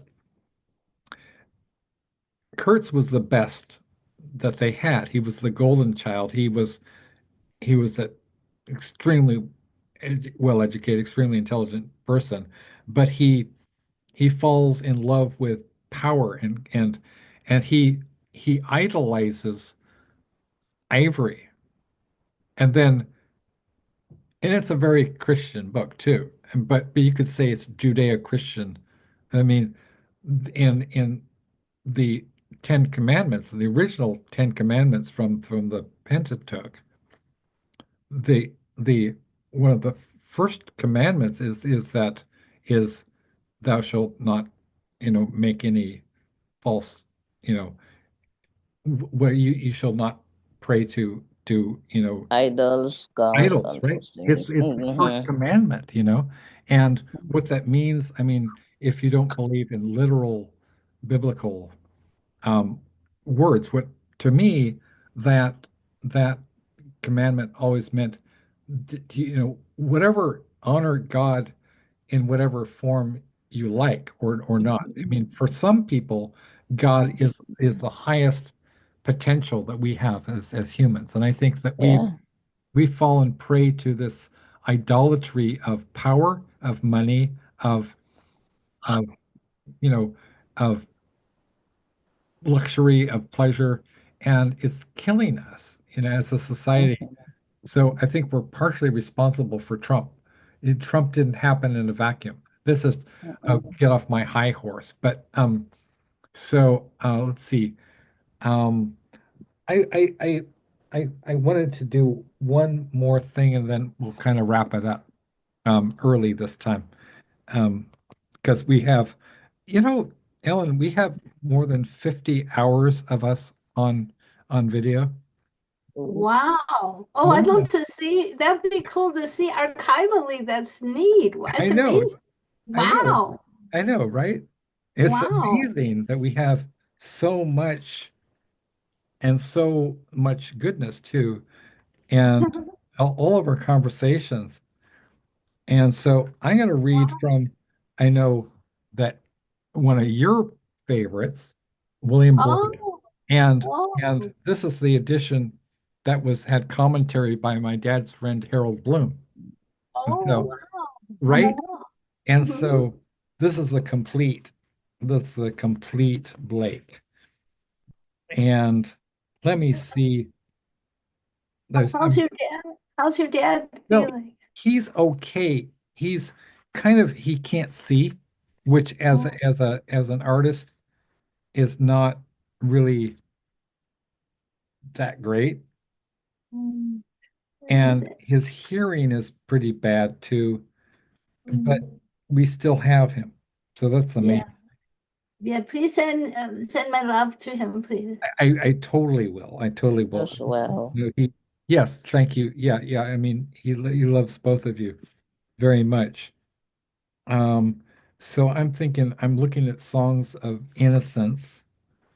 And what I love about Blake is that all of the poems are kind of interrelated. What I think I'll do is I'll read a little bit from The Marriage of Heaven and Hell because this is one of the most profound books of Blake, and I always like to to because I didn't have a chance to continue as a English professor just for because of circumstances. So, but I always loved teaching. So I think what I'll do is I'll read one of the most famous passages from William Blake and kind of explain what I mean. You could spend a lifetime studying Blake, but I'm going to kind of explain from my understanding of what he was getting at. Um, so, so the main thing to keep in mind is that these are the this is the marriage of heaven and hell. It's the by which um, Blake meant that that neither extreme is sufficient. I mean, they're both limit like our perceptions are limited by our senses, which he called the ratio of the five senses. And he said that there's another form of knowledge, which is intuitive, and he called it the poetic genius. And he said everybody has a poetic genius. Now, Harold Bloom, who was one of his most brilliant scholars of Blake, was a Gnostic. So the Gnostic tradition has it that what's seen on the surface is not what's actually happening. And and so I'm going to read. This is arguably the most famous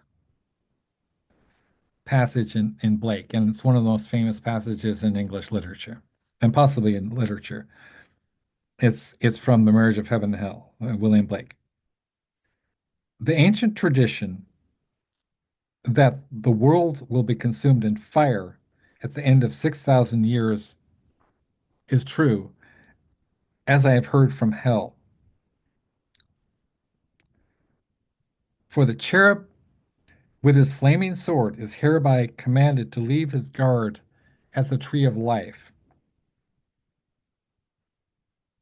And when he does, the whole creation will be consumed and appear infinite and holy, whereas it now appears finite and corrupt. This will come to pass by an improvement of sensual enjoyment. But first, the notion that man has a body distinct from his soul is to be expunged. This I shall do by printing in the infernal method, by corrosives, which in hell are salutary and medicinal, melting apparent surfaces away and displaying the infinite, which was hid. If the doors of perception were cleansed, everything would appear to man as it is, infinite.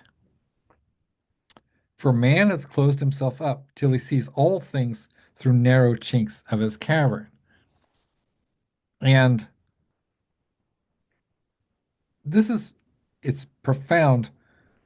The printing in the infernal method refers to Blake's printmaking process where he would use corrosive acid to burn away the negative space of his they're essentially kind of like,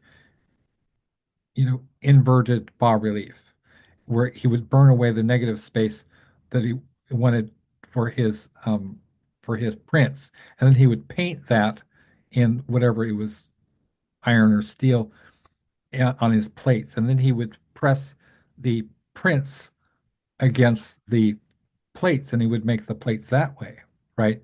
And then he would add embellish that. So so then you'd have the original artwork, and you'd have the the poems which are interspersed with the artwork. It's all one thing because his vision was a unitary vision. It was a holistic vision. And so he's saying essentially that we cannot trust our senses, except that he's also speaking not from the perspective of William Blake, but he's speaking from the perspective of hell, right? So what would a demon say? Demon would say is immersed in his body. He says, "Oh, I am a sensual creature," and there's no difference between the body and the soul, right? In one of your poems, Ellen, you talk about this specifically. I think it was the Joan of Arc poem, right? And of course, there is a distinction. But in hell, there is this kind of, he almost like he introduces this paradox where, on the one hand, we're to think of things in terms of in backwards, like what's what would reality look like from the hellish perspective. But even in hell, because everything is related to its opposite, even in hell, they understand that if you burn away the apparent surfaces, meaning everything, all the errors that are introduced by our senses, you get reality, which is complete infinity, right? There's no you, there's no me, there's no Ellen Maybe, there's no Hazel Lynch, there's just pure consciousness, which is what the Hindus believe, and a lot of mystic traditions like the Kabbalah and the also they have equivalent in the Sufis and the sort of the the Gnostic traditions in Christianity, which are heretical sects, and you have like some the heretics, all believe that behind the parent there is the real. The real is complete consciousness, right?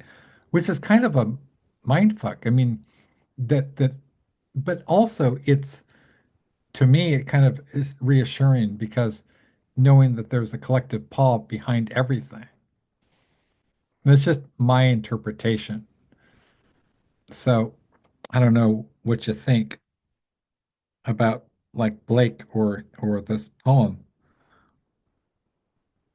So, it's kind of a lot to absorb, but Yeah, it is. yeah, But right. it's good. It's great. It's yeah. It's wow. Very moving. And I know that like, Ginsberg was heavily inspired by Blake, and he even takes a passage from Blake in Howl, right? The holy, holy, holy section. which I sort of then I adapted that in Flowers of Doom. I use that too in the Fire Anyway, right? Which is kind of about an apocalyptic event. And so, I think it's that we'll never not have a need for the arts because I mean you have somebody has billions of dollars and has no soul and he doesn't have compassion, but the arts can really expand our awareness of what other beings are experiencing, right? And certainly like both of you in your respective creations have put us into the minds of animals, right? And Ellen, you even put us into the minds of plastic bottles and and pencils and things like that. So like he oh, speaking of which, oh my gosh, could you I don't know what immediate access do you have to which books, but could you read 2016 and then and we'll close it up, or if you have that around. I think I do. I think I do. Let me look right here if I do. I just have it right here. Um, let's see.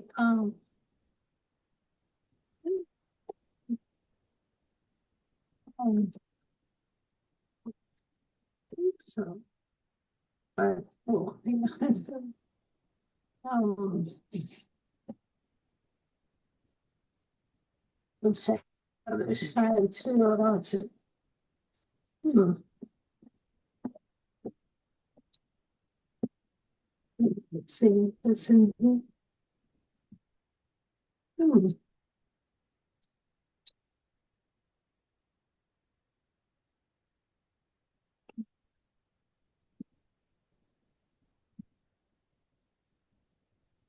Oh, sorry. That's no worries. That's no worries. I should have told you. I never really plan these things that far Oh, ahead. no, that's okay. Hmm. This,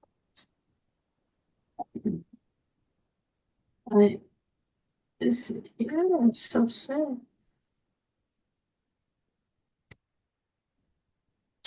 Should I don't see it right now, but should I read Whip of Wonder? Oh yeah, man. Because Oh yeah. I see that one, and I keep going through it.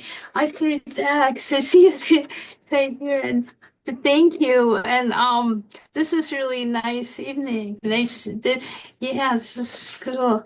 So this is Whiff of Wonder. Um, there's such a pain in the world. Like we all stepped on a thumbtack at the same time, and we can either take a step forward or a step back. But there's something in the collective paw of the world holding us up. For some, it's music. For some, it's a rainbow. For some, it's nature. For some, it's love. The world must contain wonder when it feels all the breath and wishes contain. Even a whiff of wonder at the right moment in time can do wonders living in the world. Hmm. So, It's exquisite. It's exquisite, and it kind of, and it became Short and beautiful. thank you. Thank you. it Yeah. became kind of my it sort of catalyzed in me this what I'd been trying to express, this idea or a vision or something that had to do with an alternative point of view, an alternative to what's going on politically. Mm. And instead of having this politics of retrograde amnesia, so to speak, a cowardice of amnesia, we're Mm. having we can pose the alternative is this very powerful image of a collective paw. I thought it was very resonant and very striking.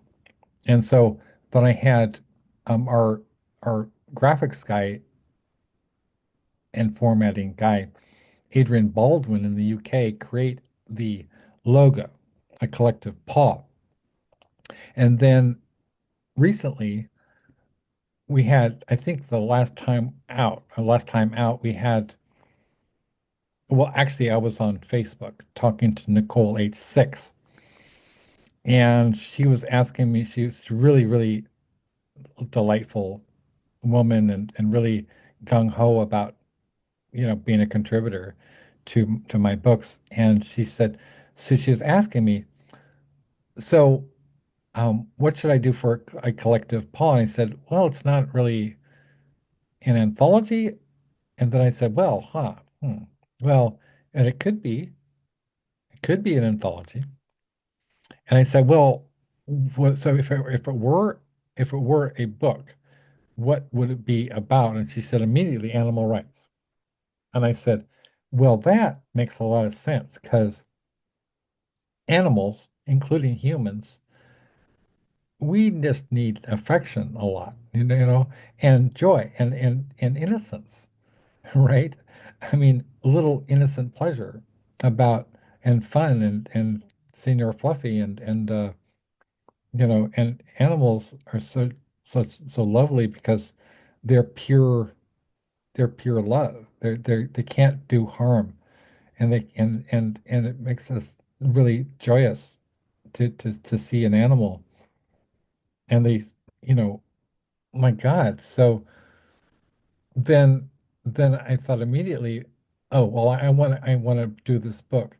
And it kind of, because we had the whole weird situation with the Burning Hearts deal. And so I figured, instead of completely wiping wiping away the Burning Hearts and the Hurricane books, we could simply redeploy the same writers and say, okay, so I've so many poems and stories that were originally written for Burning Hearts and the whatever. And I'd wanted to, I mean, part of the desolation of the wildfires and the hurricanes, whatever, is what happens to animals. I'm always thinking of what's going on with animals too, right? So it's really not that different. The focus has changed. And so I decided to put out a call for submissions for a collective paw, and that's gotten wonderful, wonderful response. We're getting a lot of great responses for the Sondheim book. Oh, really? We Yeah, are getting they're oh good. yeah, I'm so glad people are doing that. I see. yeah. I'm juggling a lot of balls. We nearly had Hal Bodner, but he said he's a lawyer, and he said his agent would kill him. So he knew Sondheim, but that's okay because we have so many good things in the works. Then so the next up is, we're putting out two books, I guess. Most immediately we have formerly We Are Gregor, and now it's called Neurospicy, a a defiantly different anthology, because I wanted to rebrand it. Instead of it being having the deficit model of disability, I said, well, no, it's Neurospicy. And this beautiful cover designed by Adrian Baldwin, once again, of this Mhm. sort of this brain that's lit up in rainbow colors, and you got this light bulb that's a satellite, a light bulb satellite, right? And so that is coming up as soon as I, well, it's already with Adrian, so he's formatting it as we speak. Oh, And as well, this is really, I was really touched by this. I approached Caitlin Kiernan, our friend in Alabama, who's the, you know, legendary horror and weird fiction writer. And I asked them if they would contribute to Neurospicy, and they said they didn't have time, but they are going to blurb it, which is unheard of. Yeah, I mean, Caitlin doesn't blurb things. I think this will be a first. I've never seen, I mean, I know that Poppy Z. Bright has, but Caitlin, no. So this is it's a real honor. So, shout out to Caitlin or Kiernan once again. I mean, just an amazing woman, so very, very, humanitarian and wonderful, warm person. And I think that she doesn't get nearly enough credit for being that way because she's smarter than Einstein, right? But man, oh man. So yeah, really, really honored that Caitlin agreed to that. And as well, okay, with the Bowie book, um, did I ask you to write a Bowie thing, Hazel?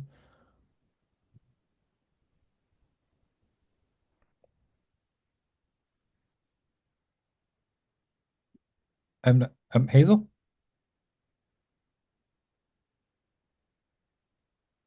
Yep. Yeah. Did I ask you to write a Bowie piece? Yes, you did. Yes. And yeah, I'll try Okay. my best to do that. And the piece with the animal, right? I think I Yes. have something Okay. that I can. Any word limit or Well, no. oh, No word okay, limit. No.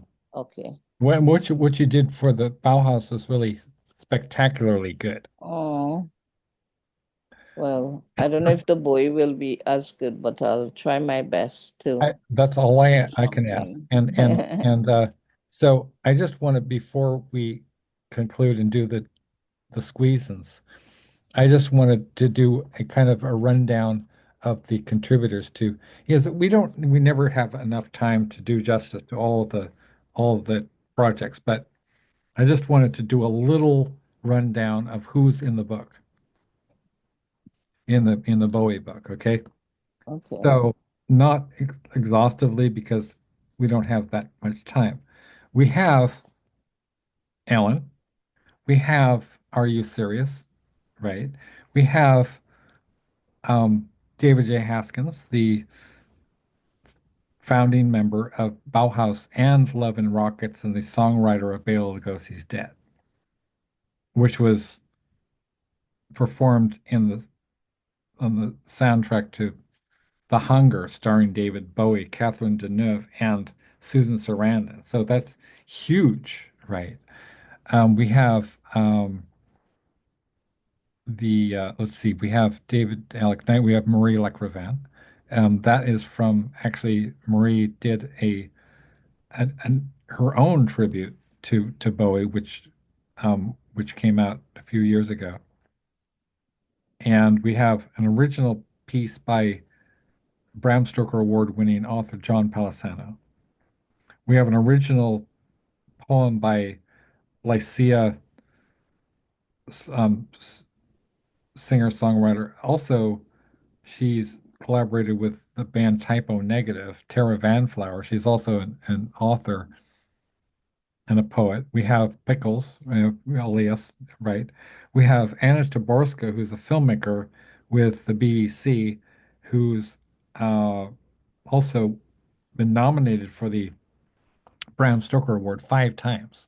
And she's a an animal rights activist and just a beautiful, beautiful human being. She's also in in a collective plot anthology. We have Caitlin R. Kiernan, who's was won the World Fantasy Award and the Bram Stoker Award twice, right? Um, Cassandra Lagoski, who's an award-winning writer and poet in Greece. And we have Charles Claymore. You know Charles Claymore, right? Um, I think he's called known as Askew.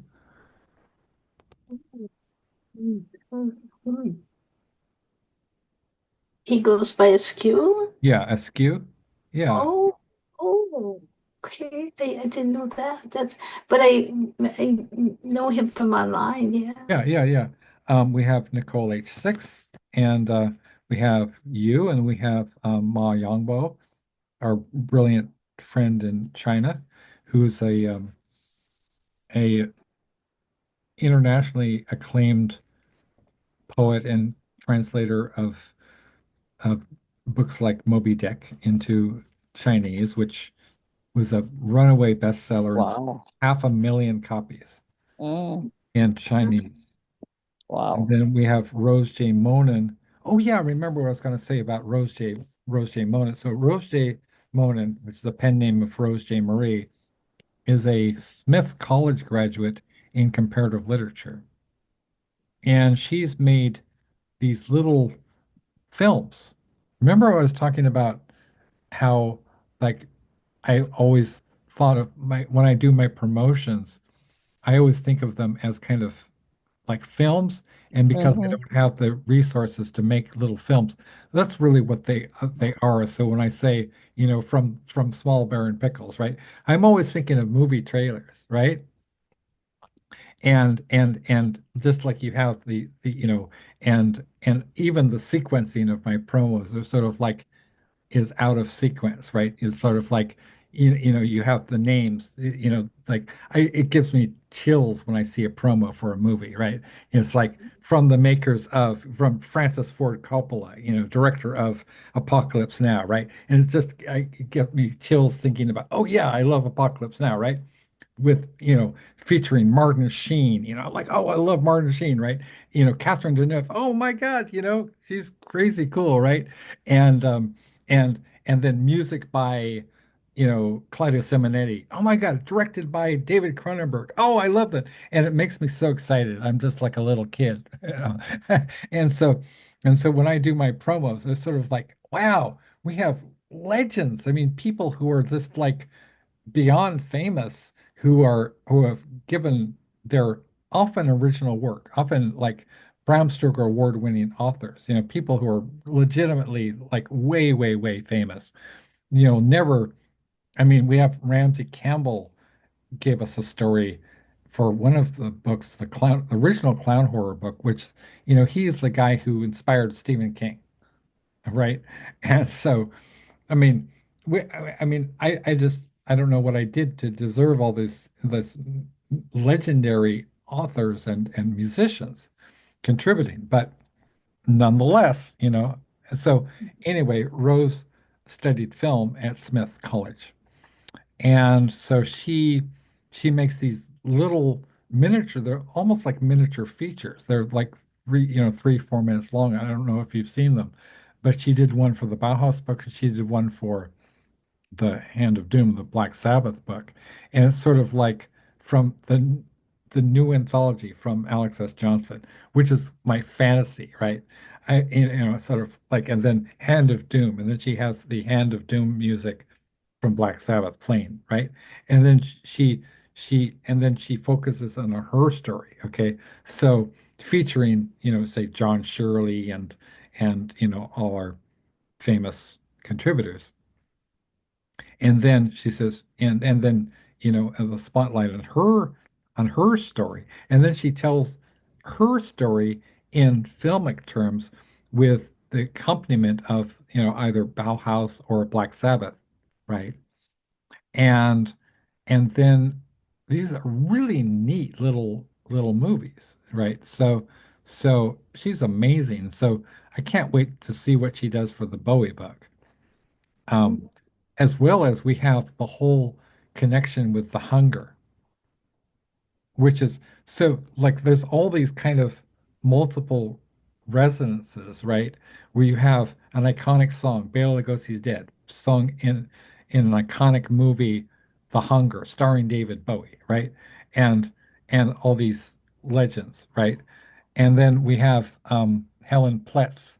You know Helen, right? Helen Pletz is this beautiful, amazing poet in Cambridge, England, and she works with Ma Yangbo. We have Ma, and then we have Sandy DeLuca, who was collaborated with us on. She did the cover for Flowers of Doom, and a number of other of our books, and and we did a book with her and Aaliyah Pickles called Thunderstruck, a dark poetry collection, which kind of got us a rave review in Cemetery Dance magazine, which is the magazines that I started out reading when I was just like back in the 80s, because people like Stephen King are in that magazine. So it's a really kind of like I'm able to fulfill a lot of my dreams and and dreams I didn't even know I had, right? Because who would have thought that I would be working with David J, right? And then we all get to participate in a collective energy as opposed to like being a publisher and an author who's kind of in a constantly at war with other authors and publishers and trying to, you know, oh, you should read our books, right? And don't, I say, well, people should be able to read whatever they want to read. So I always want to support other authors and publishers, right? So that's my pitch for our public publications. And then oh yeah, so I just wanted to leave off with I wanted to read some of my own um um poetry.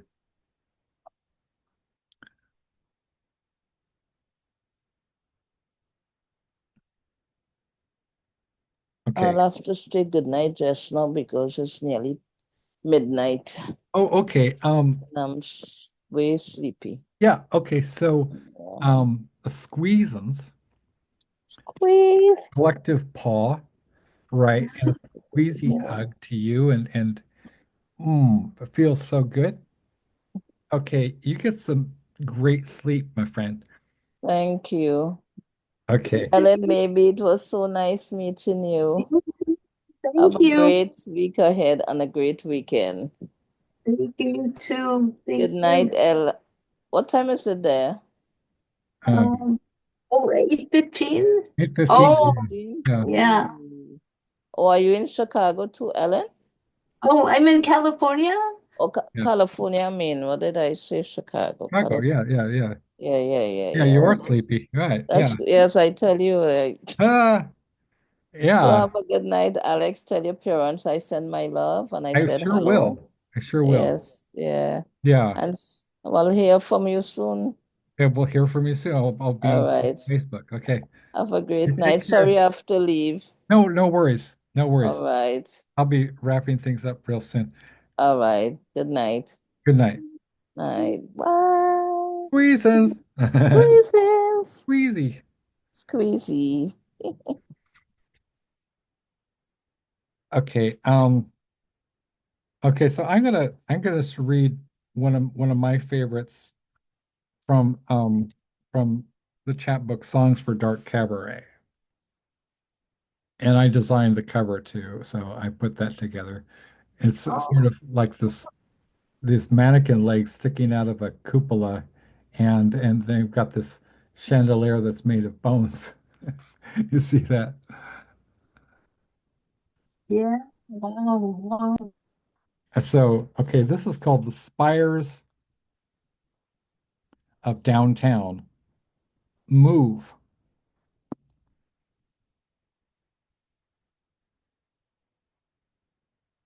I want to talk about this city where monumental structures walk unaided, even by monstrous seeing eye dogs. I know Apollo could, but smack boy Dionysius snuck behind him with his dodgy jive. Smells like baked asphalt, and the buildings hid behind themselves. While the kids of early summer scramble the last hydrants in search of a cooling dip. Swathed in badass shades, the spires of downtown move, resistless desire compelling them. They yawn and swallow up distance, pavement, telephone booths, cars, old and new, billiards parlors, the screaming colors of a fresh tattoo, dogs, poodles, and the unfortunate mutts form sharp angles that hint at darker meanings in the flickering eyes of another bottled blonde. Her sideways, suicidal music, the nasty teeth of a ringtone. Another bone broke blues, a suitcase smashed open on the driveway.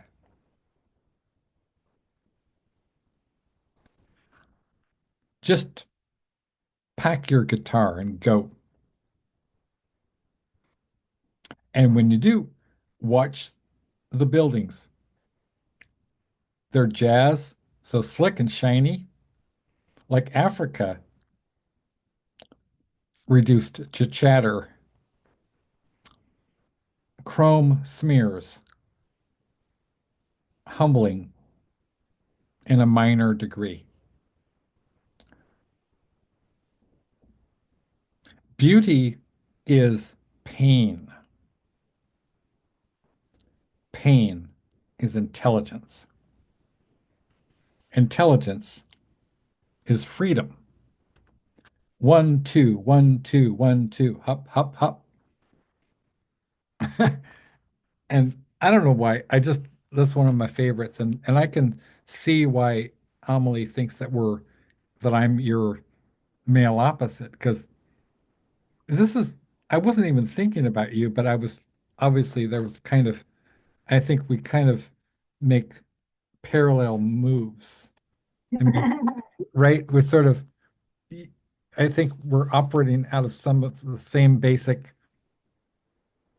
kinds of analogous software, That's right? cool. Yeah, Yeah. right. Because just like this, this I do several kind of Ellen Maybe type of moves there where it's it's kind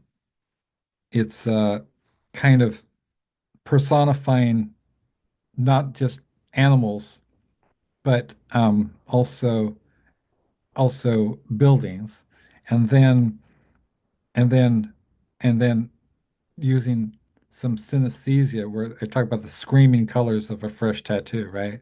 And sort of like some of those word and image collisions, which you do so beautifully. The nasty teeth of a ringtone. I'm really proud of this poem. I think it's one of my best. Mhm. Yeah, that's cool. Thank you. Thank you. So, are you working on anything else or I mean, right now it's like it's I mean, you've done so much, but you're still like very, very vibrant and very and I don't know, I just oh, hey, well, I was so eager to have a new Ellen Mabie collection, I created the ultimate Ellen Mabie collection, that the Ellen Mabie tribute anthology. So we're gonna have to talk later about like what which of your poems you consider to be the most significant for the different eras, and also to express kind of like the idea that you're not like a museum piece, but you're very, very much of a vibrant, you know, ongoing creative. So that's we're just going to have to talk about that. So I have the necessity to keep that ball in the air as well. Do you have any thoughts about the Ellen Mabie tribute book right now? And do you have any new ideas about it or? Yeah, I mean, I have to kind of, yeah, think about everything, but I think that it should be fine. There's different eras of all kinds of different ones. So, yeah, that's a lot of neat food for thought, and I'm glad. So you mean, but yeah, no, that sounds good. But so, and then the Sondheim book, I've been trying to let people know. Did some people write you yet, or a little bit? Well, it's a matter of like having everybody kind of because everybody has different schedules and people see things at different times, and also the way the Facebook algorithms work, they delay when things are posted, which is annoying as hell because I never know when somebody's going to see. I could post something and then people will see it 3 days later because they'll hide it, Oh, right? but yeah, yeah, I think it's good that in a way that there is sort of like somewhat like a deadline that makes people think they can start working on it. You know what I Yeah. mean? Like that's good.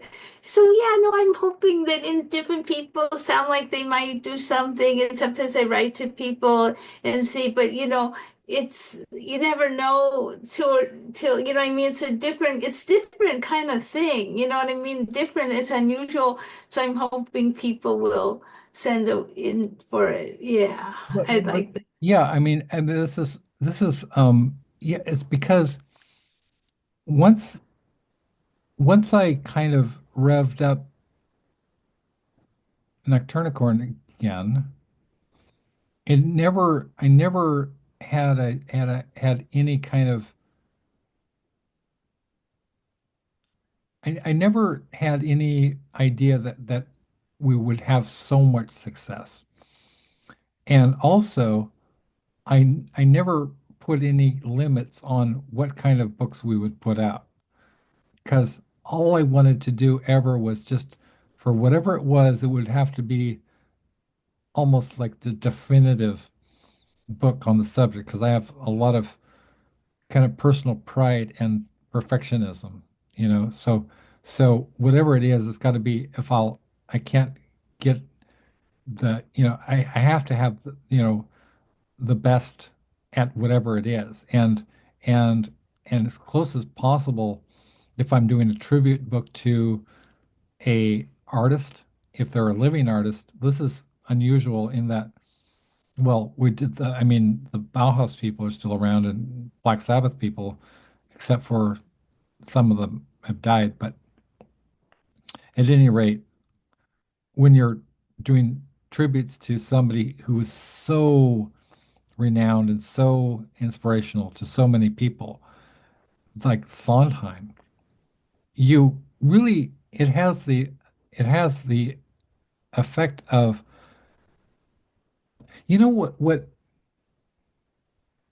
what Nocturnicorn has kind of become. It's become kind of like this little, I can see it. I can see how people respond to our new projects. They're almost thirsty for them. And it's become like this little oasis of hope, because things are so dark. And so I'm very consciously trying to put out a constant. I want to sort of be like, people used to be able to, in the dark times of the Depression, they would go to the movies, right? And they would see Laurel and Hardy, and they would see Charlie Chaplin, they would see the gangster movies and whatever. At any given time, people have always been able to go to the movies and or listen to music, right? They can listen to Billie Holiday, they can listen to Elvis Presley or ABBA or Elvis Costello or whomever, right? Whoever, Danny Elfman, whatever they like. Madonna. I'm a huge fan of Madonna and Britney Spears, and I think that these by having these wonderful people like Tara Vanflower and David J. Haskins and Lucifer Fulci in as frequent contributors, that means that it creates this almost like people can believe and have something to believe in, right? That miracles can happen, that a disabled man who's a one-man shop in a little suburb of Sacramento, it just can can almost single-handedly put something together that involves hundreds of people and and involves these legendary entertainers. And it's a real, I think of it sort of like the things that inspired Steven Spielberg to make films, such as the Saturday afternoon shows where you'd have like the cliffhanger, you'd have the like the Buck Rogers, right? And you'd have Flash Gordon, and you'd have whatever some I don't know, you'd have a short subject, maybe I don't know, Laurel and Hardy or something, right? And you'd have cartoons, right? And then you'd have the main feature, right? And so and then this was before TV. And then with TV, people still you have the classic TV shows and like Little House on the Prairie and what it does and Cheers, and I think it kind of started to operate almost like these like a almost like a mythological watering hole where people can I want to give people an alternative. So like they're doom scrolling, as the expression has it, right? That there's even an expression, doom scrolling is concerning that people would like have become A, so addicted to social media, and B, you know, addicted to the darkness of it. I was thinking Walnut. I mean, even if we're going to have darkness, it's fabulous darkness. It's Bela Lugosi's Dead, right? It's The Hunger, it's vampires, it's David Bowie, it's Catherine Deneuve, it's fantastic, it's magical universe, right? And and why not have this space, which is just as real as the negative space, as a completely positive dream space, right? People can be it's like I very deliberately made this choice. I was like, okay, so I was complaining a lot about my health condition, complaining a lot about the negative attacks that were against me, and then I was thought, you know what? I can really use this platform with my increased visibility to give some people a space where they could go, hey, I can tune into whatever the small bear is doing. Maybe that'll be more in, like a land of enchantment, right? And where you have Ellen Maybe as a regular feature, and kind of like, I mean, in some respects, it's almost like we have roles in people's lives that are symbolic, that are larger than us, that we represent something. Like you refer to yourself as an enigma, or as an enigma and a muse.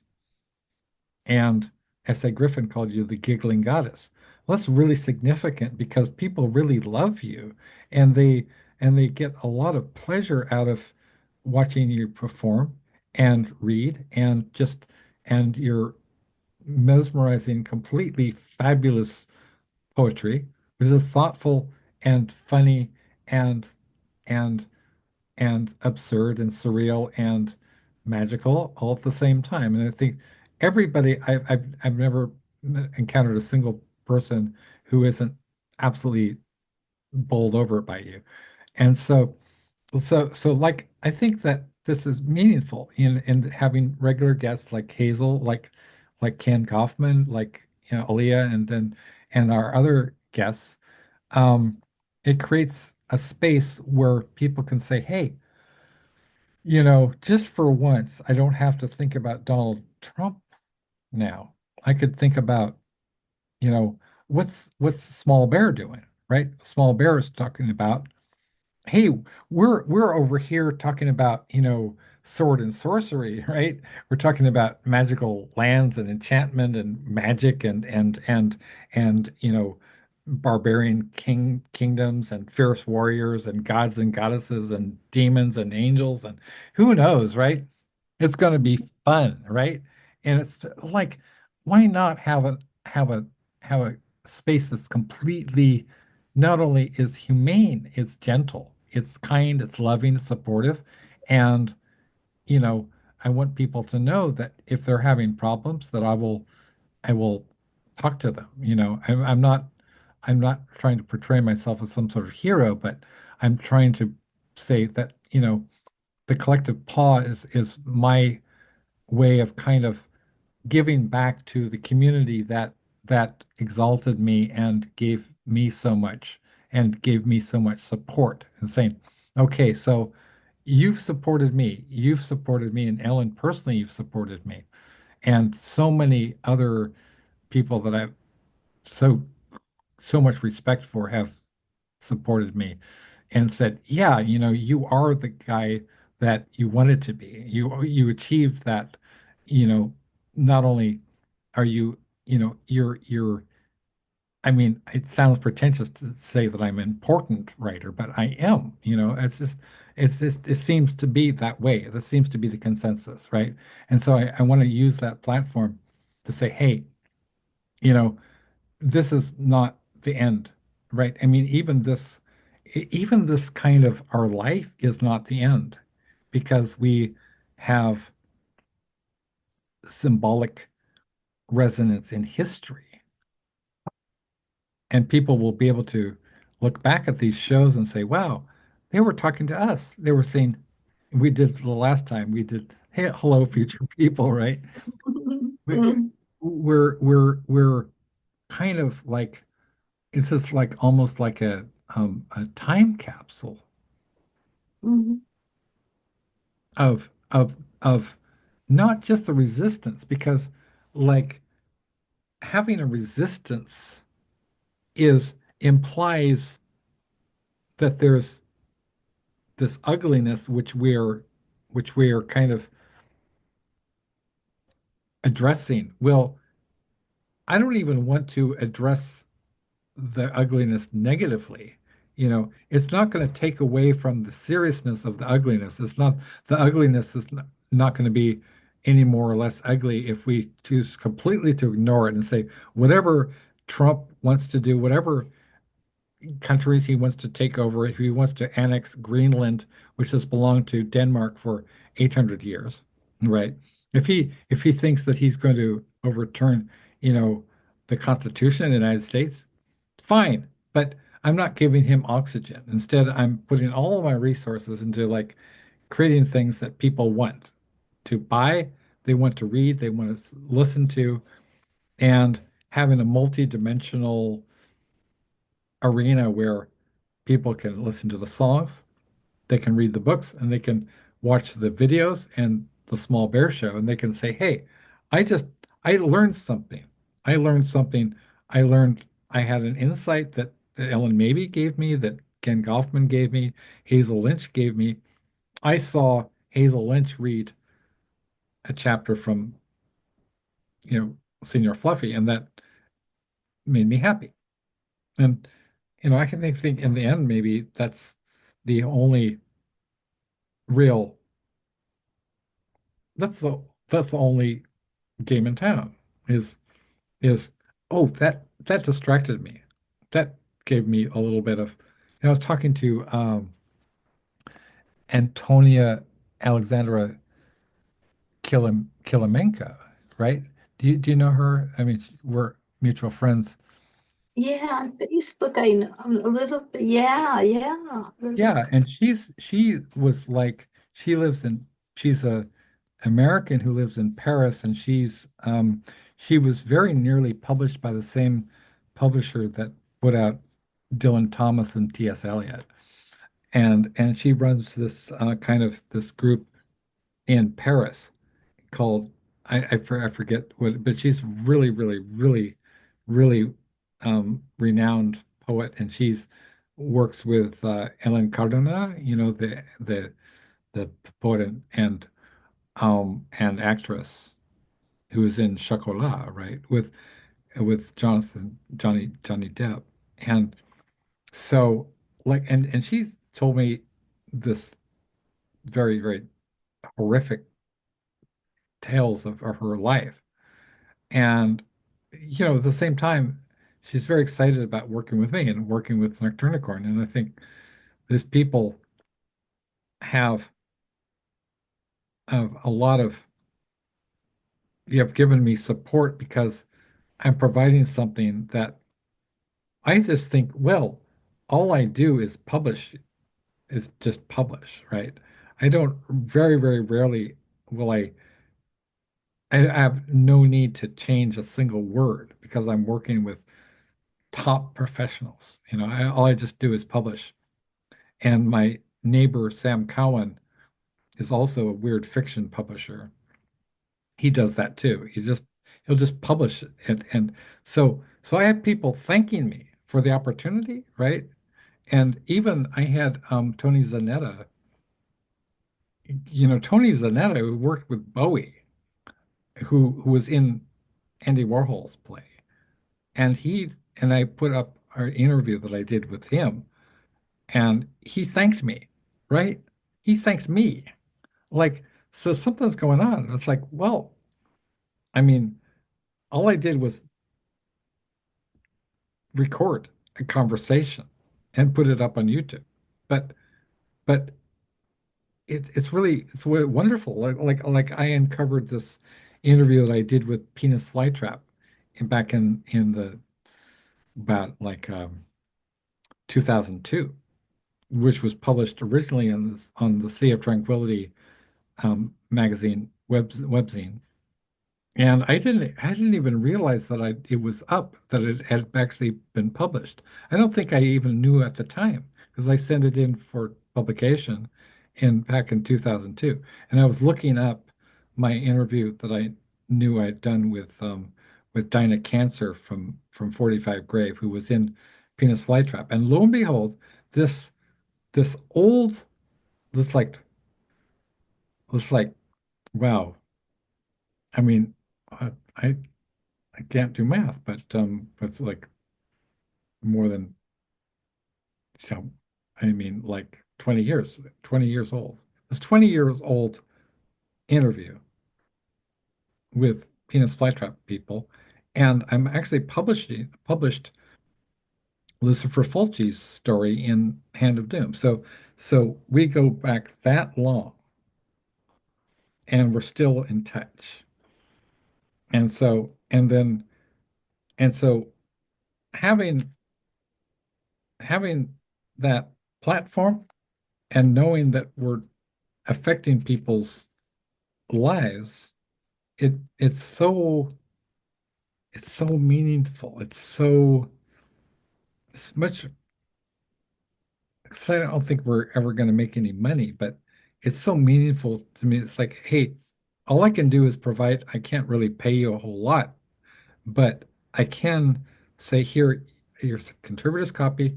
And did I send you your contributor's copies? I owe you.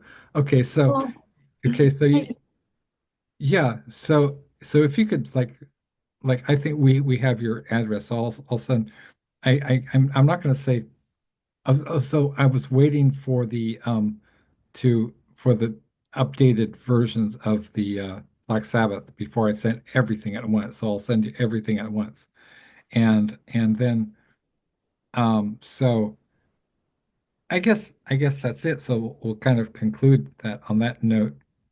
And if you had any thoughts about that, yeah. oh no, thank you. And then yeah, if I'll keep like thinking about everything and trying to get the word out to more people about the Sondheim book and other Yeah. and then if anybody writes, well, they still have time. I think more people as it gets closer will realize, oh, it's getting closer. Exactly. But it's such a different thing because I mean, with some topics, I mean, I mean, I hope people will send in and stuff. I sure hope so and stuff and Yeah. everything. And yeah. And then I'm trying to think, yeah, you have so many things going on. It's really cool. It's good and stuff. It's good Yeah. stuff. Yeah, yeah. And the collective paw. It's like I can't turn people down. When I see people have so much enthusiasm. As people probably like wonder, well, I'm up around the clock anyway because of my health conditions. So I'm going to be doing whatever I'm going to be doing. I'm going to be doing it anyway. So, so people are actually doing me a favor by coming up with these book ideas. It's not a burden. It's not like, oh, I'm like I'm Atlas or whatever, I'm like carrying all this weight. It's not weight, it's it's joyous. And so when people and I'm just at the point where there's an equilibrium between the books that are being in the final stages of production and the new projects that are coming in. So I kind of have a balance. I'm not crazy. I'm just I keep a balance and I'll come up with stuff like Pickles came up with it and I came up with the idea of doing a prog rock anthology. And so that's another because she loves bands like Pink Floyd. And I think that would be very popular Oh yeah. for people. And I know a lot of people are interested in the Doors book. So that'll be another book for a little later on. But you know, so the the Bowie book is 99.9% finished. Oh, Neurospicy is about to go out the door.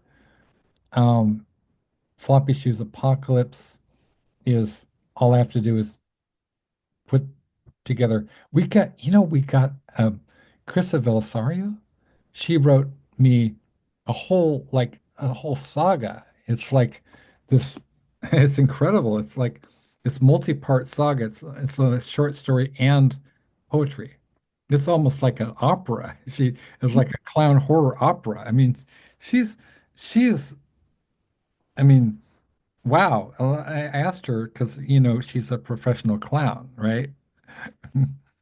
And but I didn't expect that I would get this whole like it's a production, And she said, "Would you want a short story? You want poetry?" And she just sent me this whole thing, this whole thing. I was like, "Holy crap! This is amazing." So that goes into the clown book. So the clown book is now complete. wow. That's So good. so we have about three books that are all set to go. We have 90.9% of Actually, we have 100% of junk merchants too.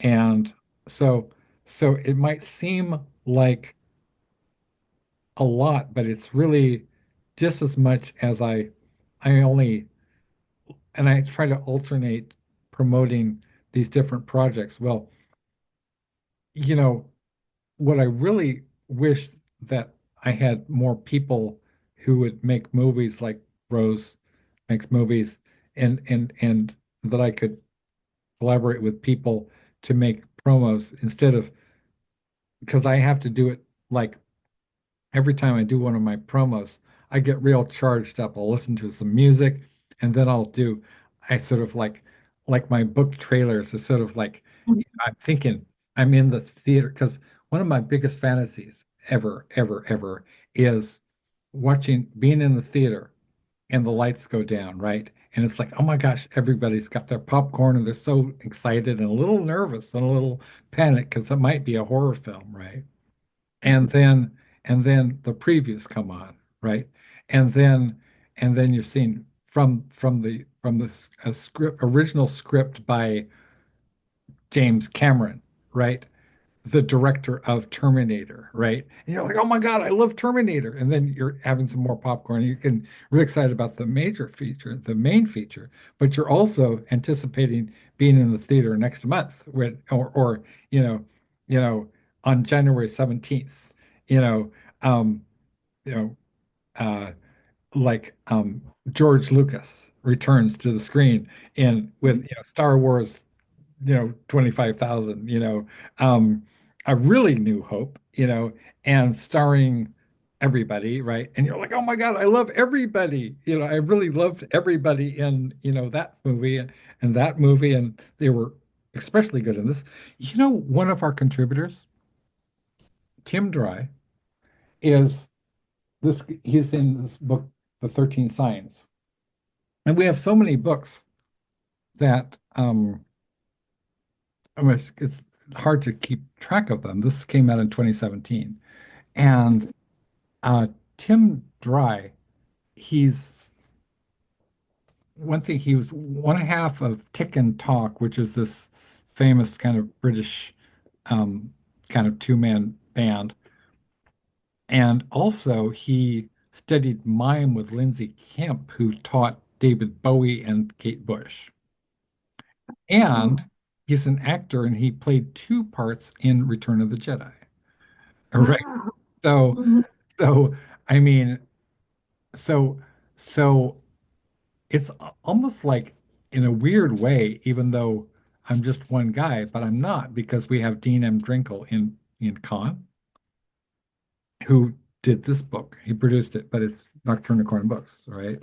But it's produced in Caen, France.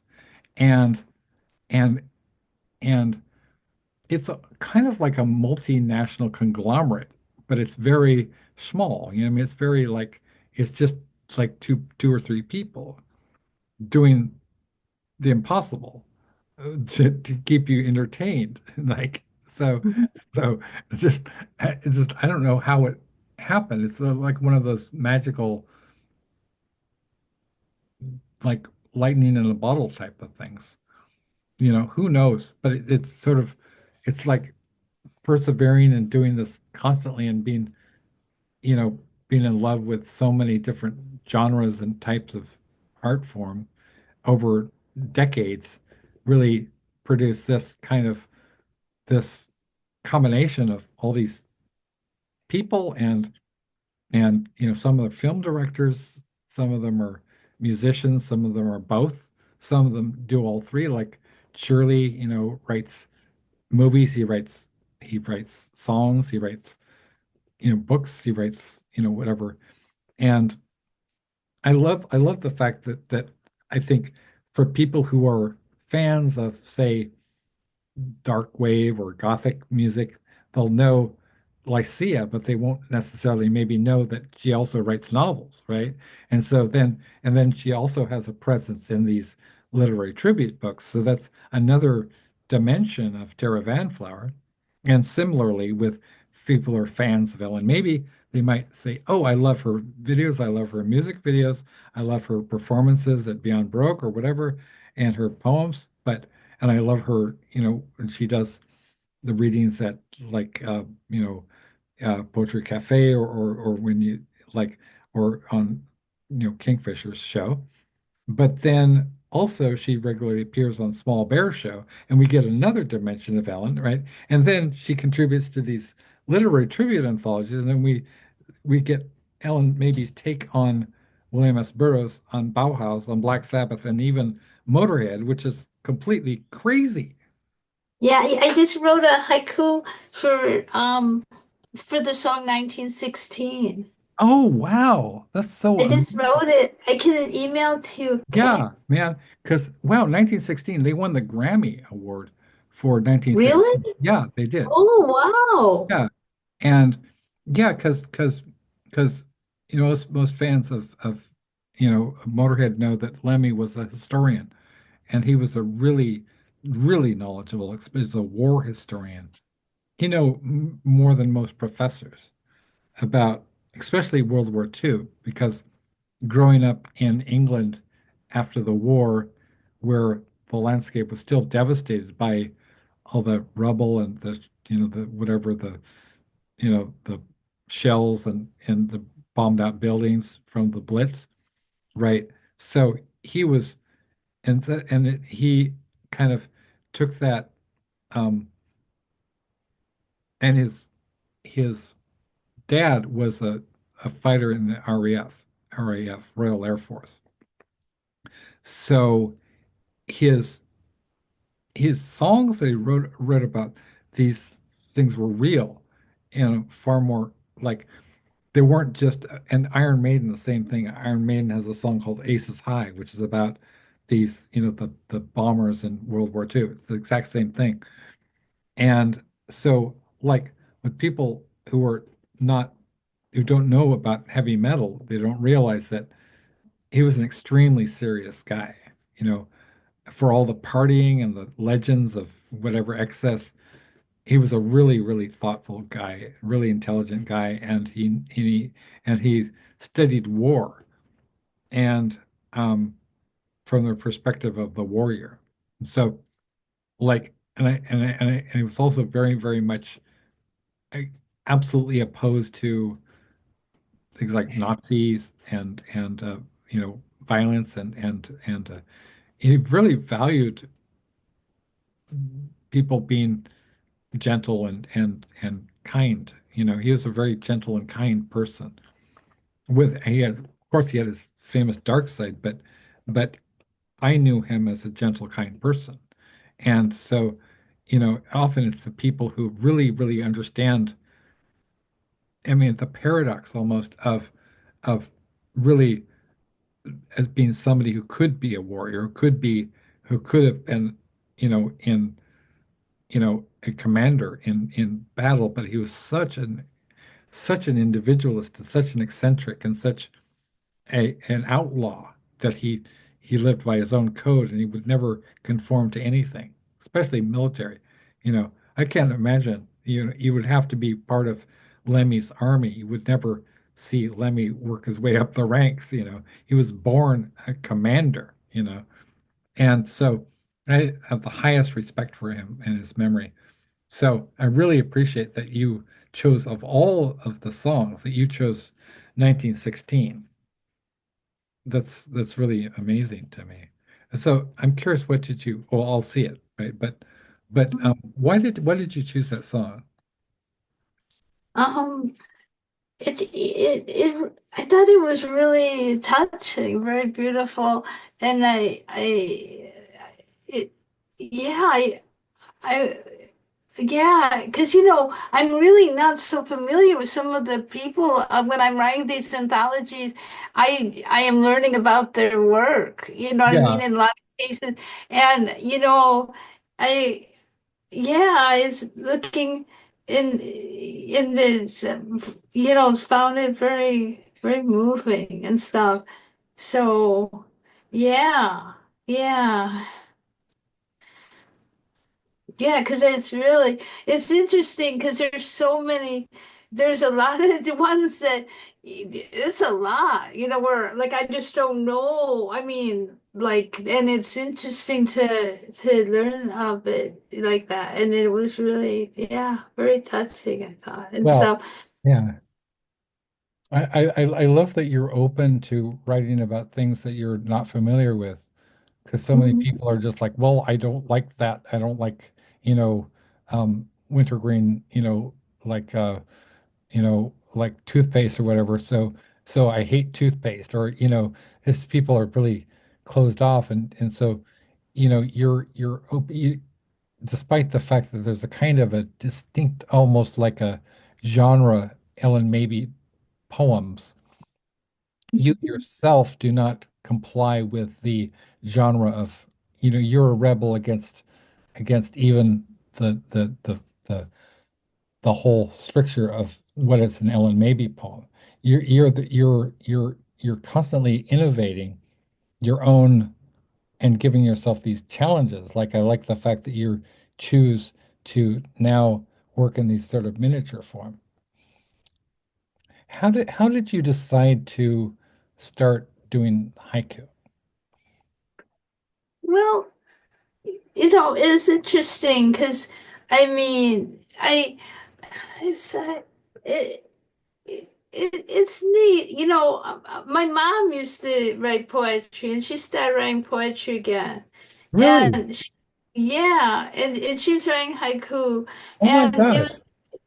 so it was neat. I know I once posted one on Facebook and she kept doing it. And I thought I like the haikus. I think hers are great. And I thought, haikus are cool. Yeah. And I like that there's a lot, and so it's a neat form. It's not something I'm that used to, but it's cool. I think it's cool. So I'm just having a good time with that. There's a lot of these thematic stuff, it's its own thing, you know. So Right. that was a neat inspiration into that, and um, yeah, and just I love how it's very spontaneous, you know. Sometimes they just form, you know, and you know, sometimes the second line forms before the first. You know, we just have Right. fun with it, and Yeah. it's just neat, you know. Yeah. It seems like a good thing, so I'm enjoying it. So, and it's yeah, there's a whole lot between everything with the themes happening Yeah. between this, you know, and it's neat to kind of see what happens with that, you know. It's cool, and yeah, so yeah, so it's kind of come up to happen, and that's cool, you know. That's yeah, that's cool. I also think it's kind of cool for people to see in a kind of a, because we're like documenting everything. So people are able to, would be able to track, to go back and track, like, oh, they could pull up, the Small Bear Show for whatever it is, May 6th, 2025, and they say, oh, um, Ellen and Alex were talking about her 1916 Motorhead poem. And then they read it, and then and we talk about the genesis and the inspiration, and it's kind of, all of this is being preserved as, I think it's virtually unparalleled. Virtually unparalleled. I don't know anybody who's done this. We're off the map now because the anthologies are kind of generating themselves, and the collective pause spirit that started out. When did you write Whiff of Wonder? Oh, wow. I am not with wonder. It feels like it, you know, I'm not sure.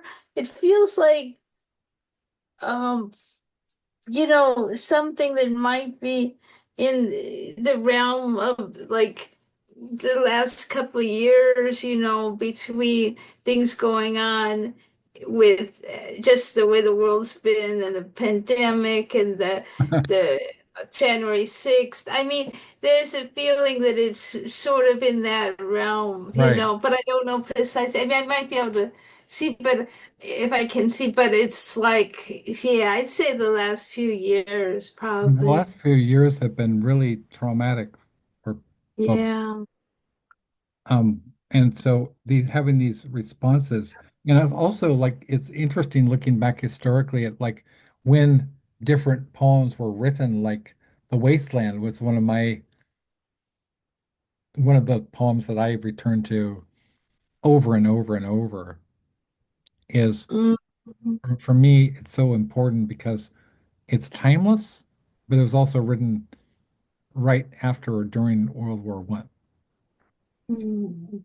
when it seemed like Europe, which was like the bastion of culture, had also gave us trench warfare and mechanized warfare, and the first weapons of mass destruction. The first time that people were, you know, the assembly line slaughter, which was kind of a sneak peek of, the gas chambers. And we had the, like Sassoon and all the World War I, you know poets who, some of whom perished and some of whom like died of their wounds, and but we still have their work. And then, somebody like Auden, right? Auden's poem about the Bruegel painting. And I keep thinking about that. I'm trying to think if I could. I don't know what the copyright status of that is, but I'll have to check. But I really want to use that in Collective Paw. This is, because of the executioner's horse scratches its innocent behind, right? As and the whole thing about the Icarus descending into the ocean, and it's just this minor event, and the children maybe were happy if they noticed it at all, and the everybody's going about their business, except this tragedy occurs. It's so Musée des Beaux-Arts, and it's just Auden for me as pivotal as is Blake, Rimbaud. They're responding to specific historical events, like Rimbaud and Baudelaire were responding to the sort of the Commune, the Paris Commune, which is kind of a revolution. It's a social and political revolution. Blake was responding to the Industrial Revolution and the American Revolution and the French Revolution. And but also so but then their work has resonance far beyond the immediate. So like your 2016 is has very specific, right? It even says 2016, but it has resonance. People will be studying this for centuries. And hopefully I hope that people will read my books and like Songs for Dark Cabaret, um, that they will. I had this, let me see. Um, because I think one of my pieces was about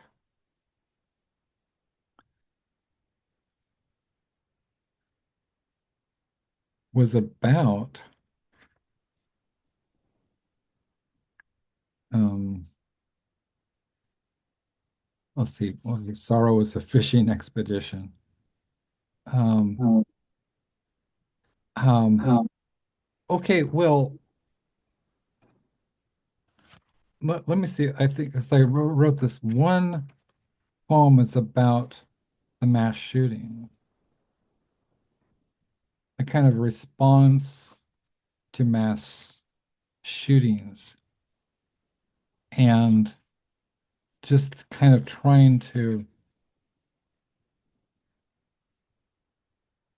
um trying to kind of capture that sense of both horror as well as we're we're we're still, every time we had a succession of mass shootings, every time it was the same kind of response. I don't think this is in this um book, but let's see. I wanted to read Songs for Dark Cabaret just because it's called Songs for Dark Cabaret. All men are damn fools, and all women too. People get ideas. What are we to do? The soul is really captured. Dead man walking, tied to a stick. X marks the rights of Cain. And oh, that hard salvation blues, and oh, that hard salvation blues. Let's try this new fad. Oh, heck, what a goon. Fell apart in my hands. You too, my dear. Oh, no, not you too. We felt the cold touch. We saw the others fall. All men are damn fools, and all women too. We get such silly notions. Who are we to kid? We're lucky to be laughing, laughing, laughing at all. And soon, and soon. What a lovely bride. What a rough rap. What a hard break. What a horrible racket. What a waste of my time and yours. What a disaster waiting to happen. What a disaster that it's already happened. What a personal loss. What a global loss. What a lost leader. What a bottom feeder. All men are damn fools and all women too. But what to do? Gotta live. Feeling blue. The soul is an app for the body is an app for the soul. The two twist together, do the DNA again. A phantom brought flesh over and over. Tick-tock death clock. Not a copy, not an original, not a first edition. Do not blame the product. After all, you bought it. Tear a long line. Dot T cross X new old scissor out head.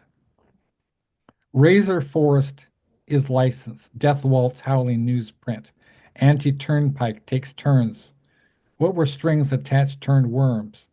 Bite your own head off. What were violins can't be touched? So what if the forest turned out to be the trees after all? I am immaculate and broke myself off faster than Quill. We're not talking about original size, the size of orchestral super sex, raining demons on cultic uber time, relationships spilled blue moon on very white hands. It's not the movies that got smaller, it's the people. Tiny serpents, great organ meats, God label, bomber Christ witch, sanctioned, fear of a chopping reality food star, chased by silver demons, coughed up Hollywood headlights, thrown loopy through passageways, what we skittered, where we skittered, we animals, spider dance, burn on impulse, wait for it, guards the rage, follow up with brutal encore, splat, dot, splat, dot.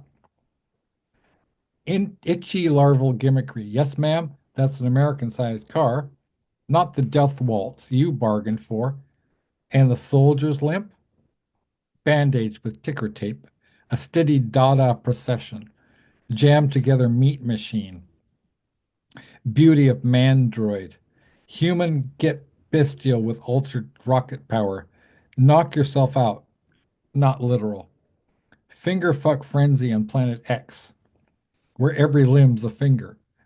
Why not eat grave, headstone forever, the party witness, saw clown in half, news at 11, in a theater of woeful desire. We fogged, but there's still time. End of grace on desert shore, sliced frontier, map, jury out, dots and dashes, frenzy mounted on the wall. The look, the feel of cotton, walking through invisible highway ribbon, sliced to the final whore. Had a thought, but let it go. We played it all night, the celestial blues, out candle once and always. And that was just, I have, to this date, I have no idea what that meant or why I wrote those lines. But I wanted to just absolutely capture whatever came, and no matter how absurd. And that's what I did with the death jazz. I wanted to just put it down, and it would be other for other people to say whether or not it was meaningful, it made sense, or didn't make sense, or even if it doesn't make literal sense, it kind of it's poetry, and it kind of gives us something that we cannot say in other language. I don't know. I just wanted to share that with you. So, um, yeah. Thank you. Thank you. Oh, So I think maybe we'll wrap it up, and with a tight warm squeezins and yeah. a squeezy hug, right? And I love you much, and we'll I'll see you online. Thank you. Okay, thank you. Thank you so Good much. night. You too. Good night, Ellen.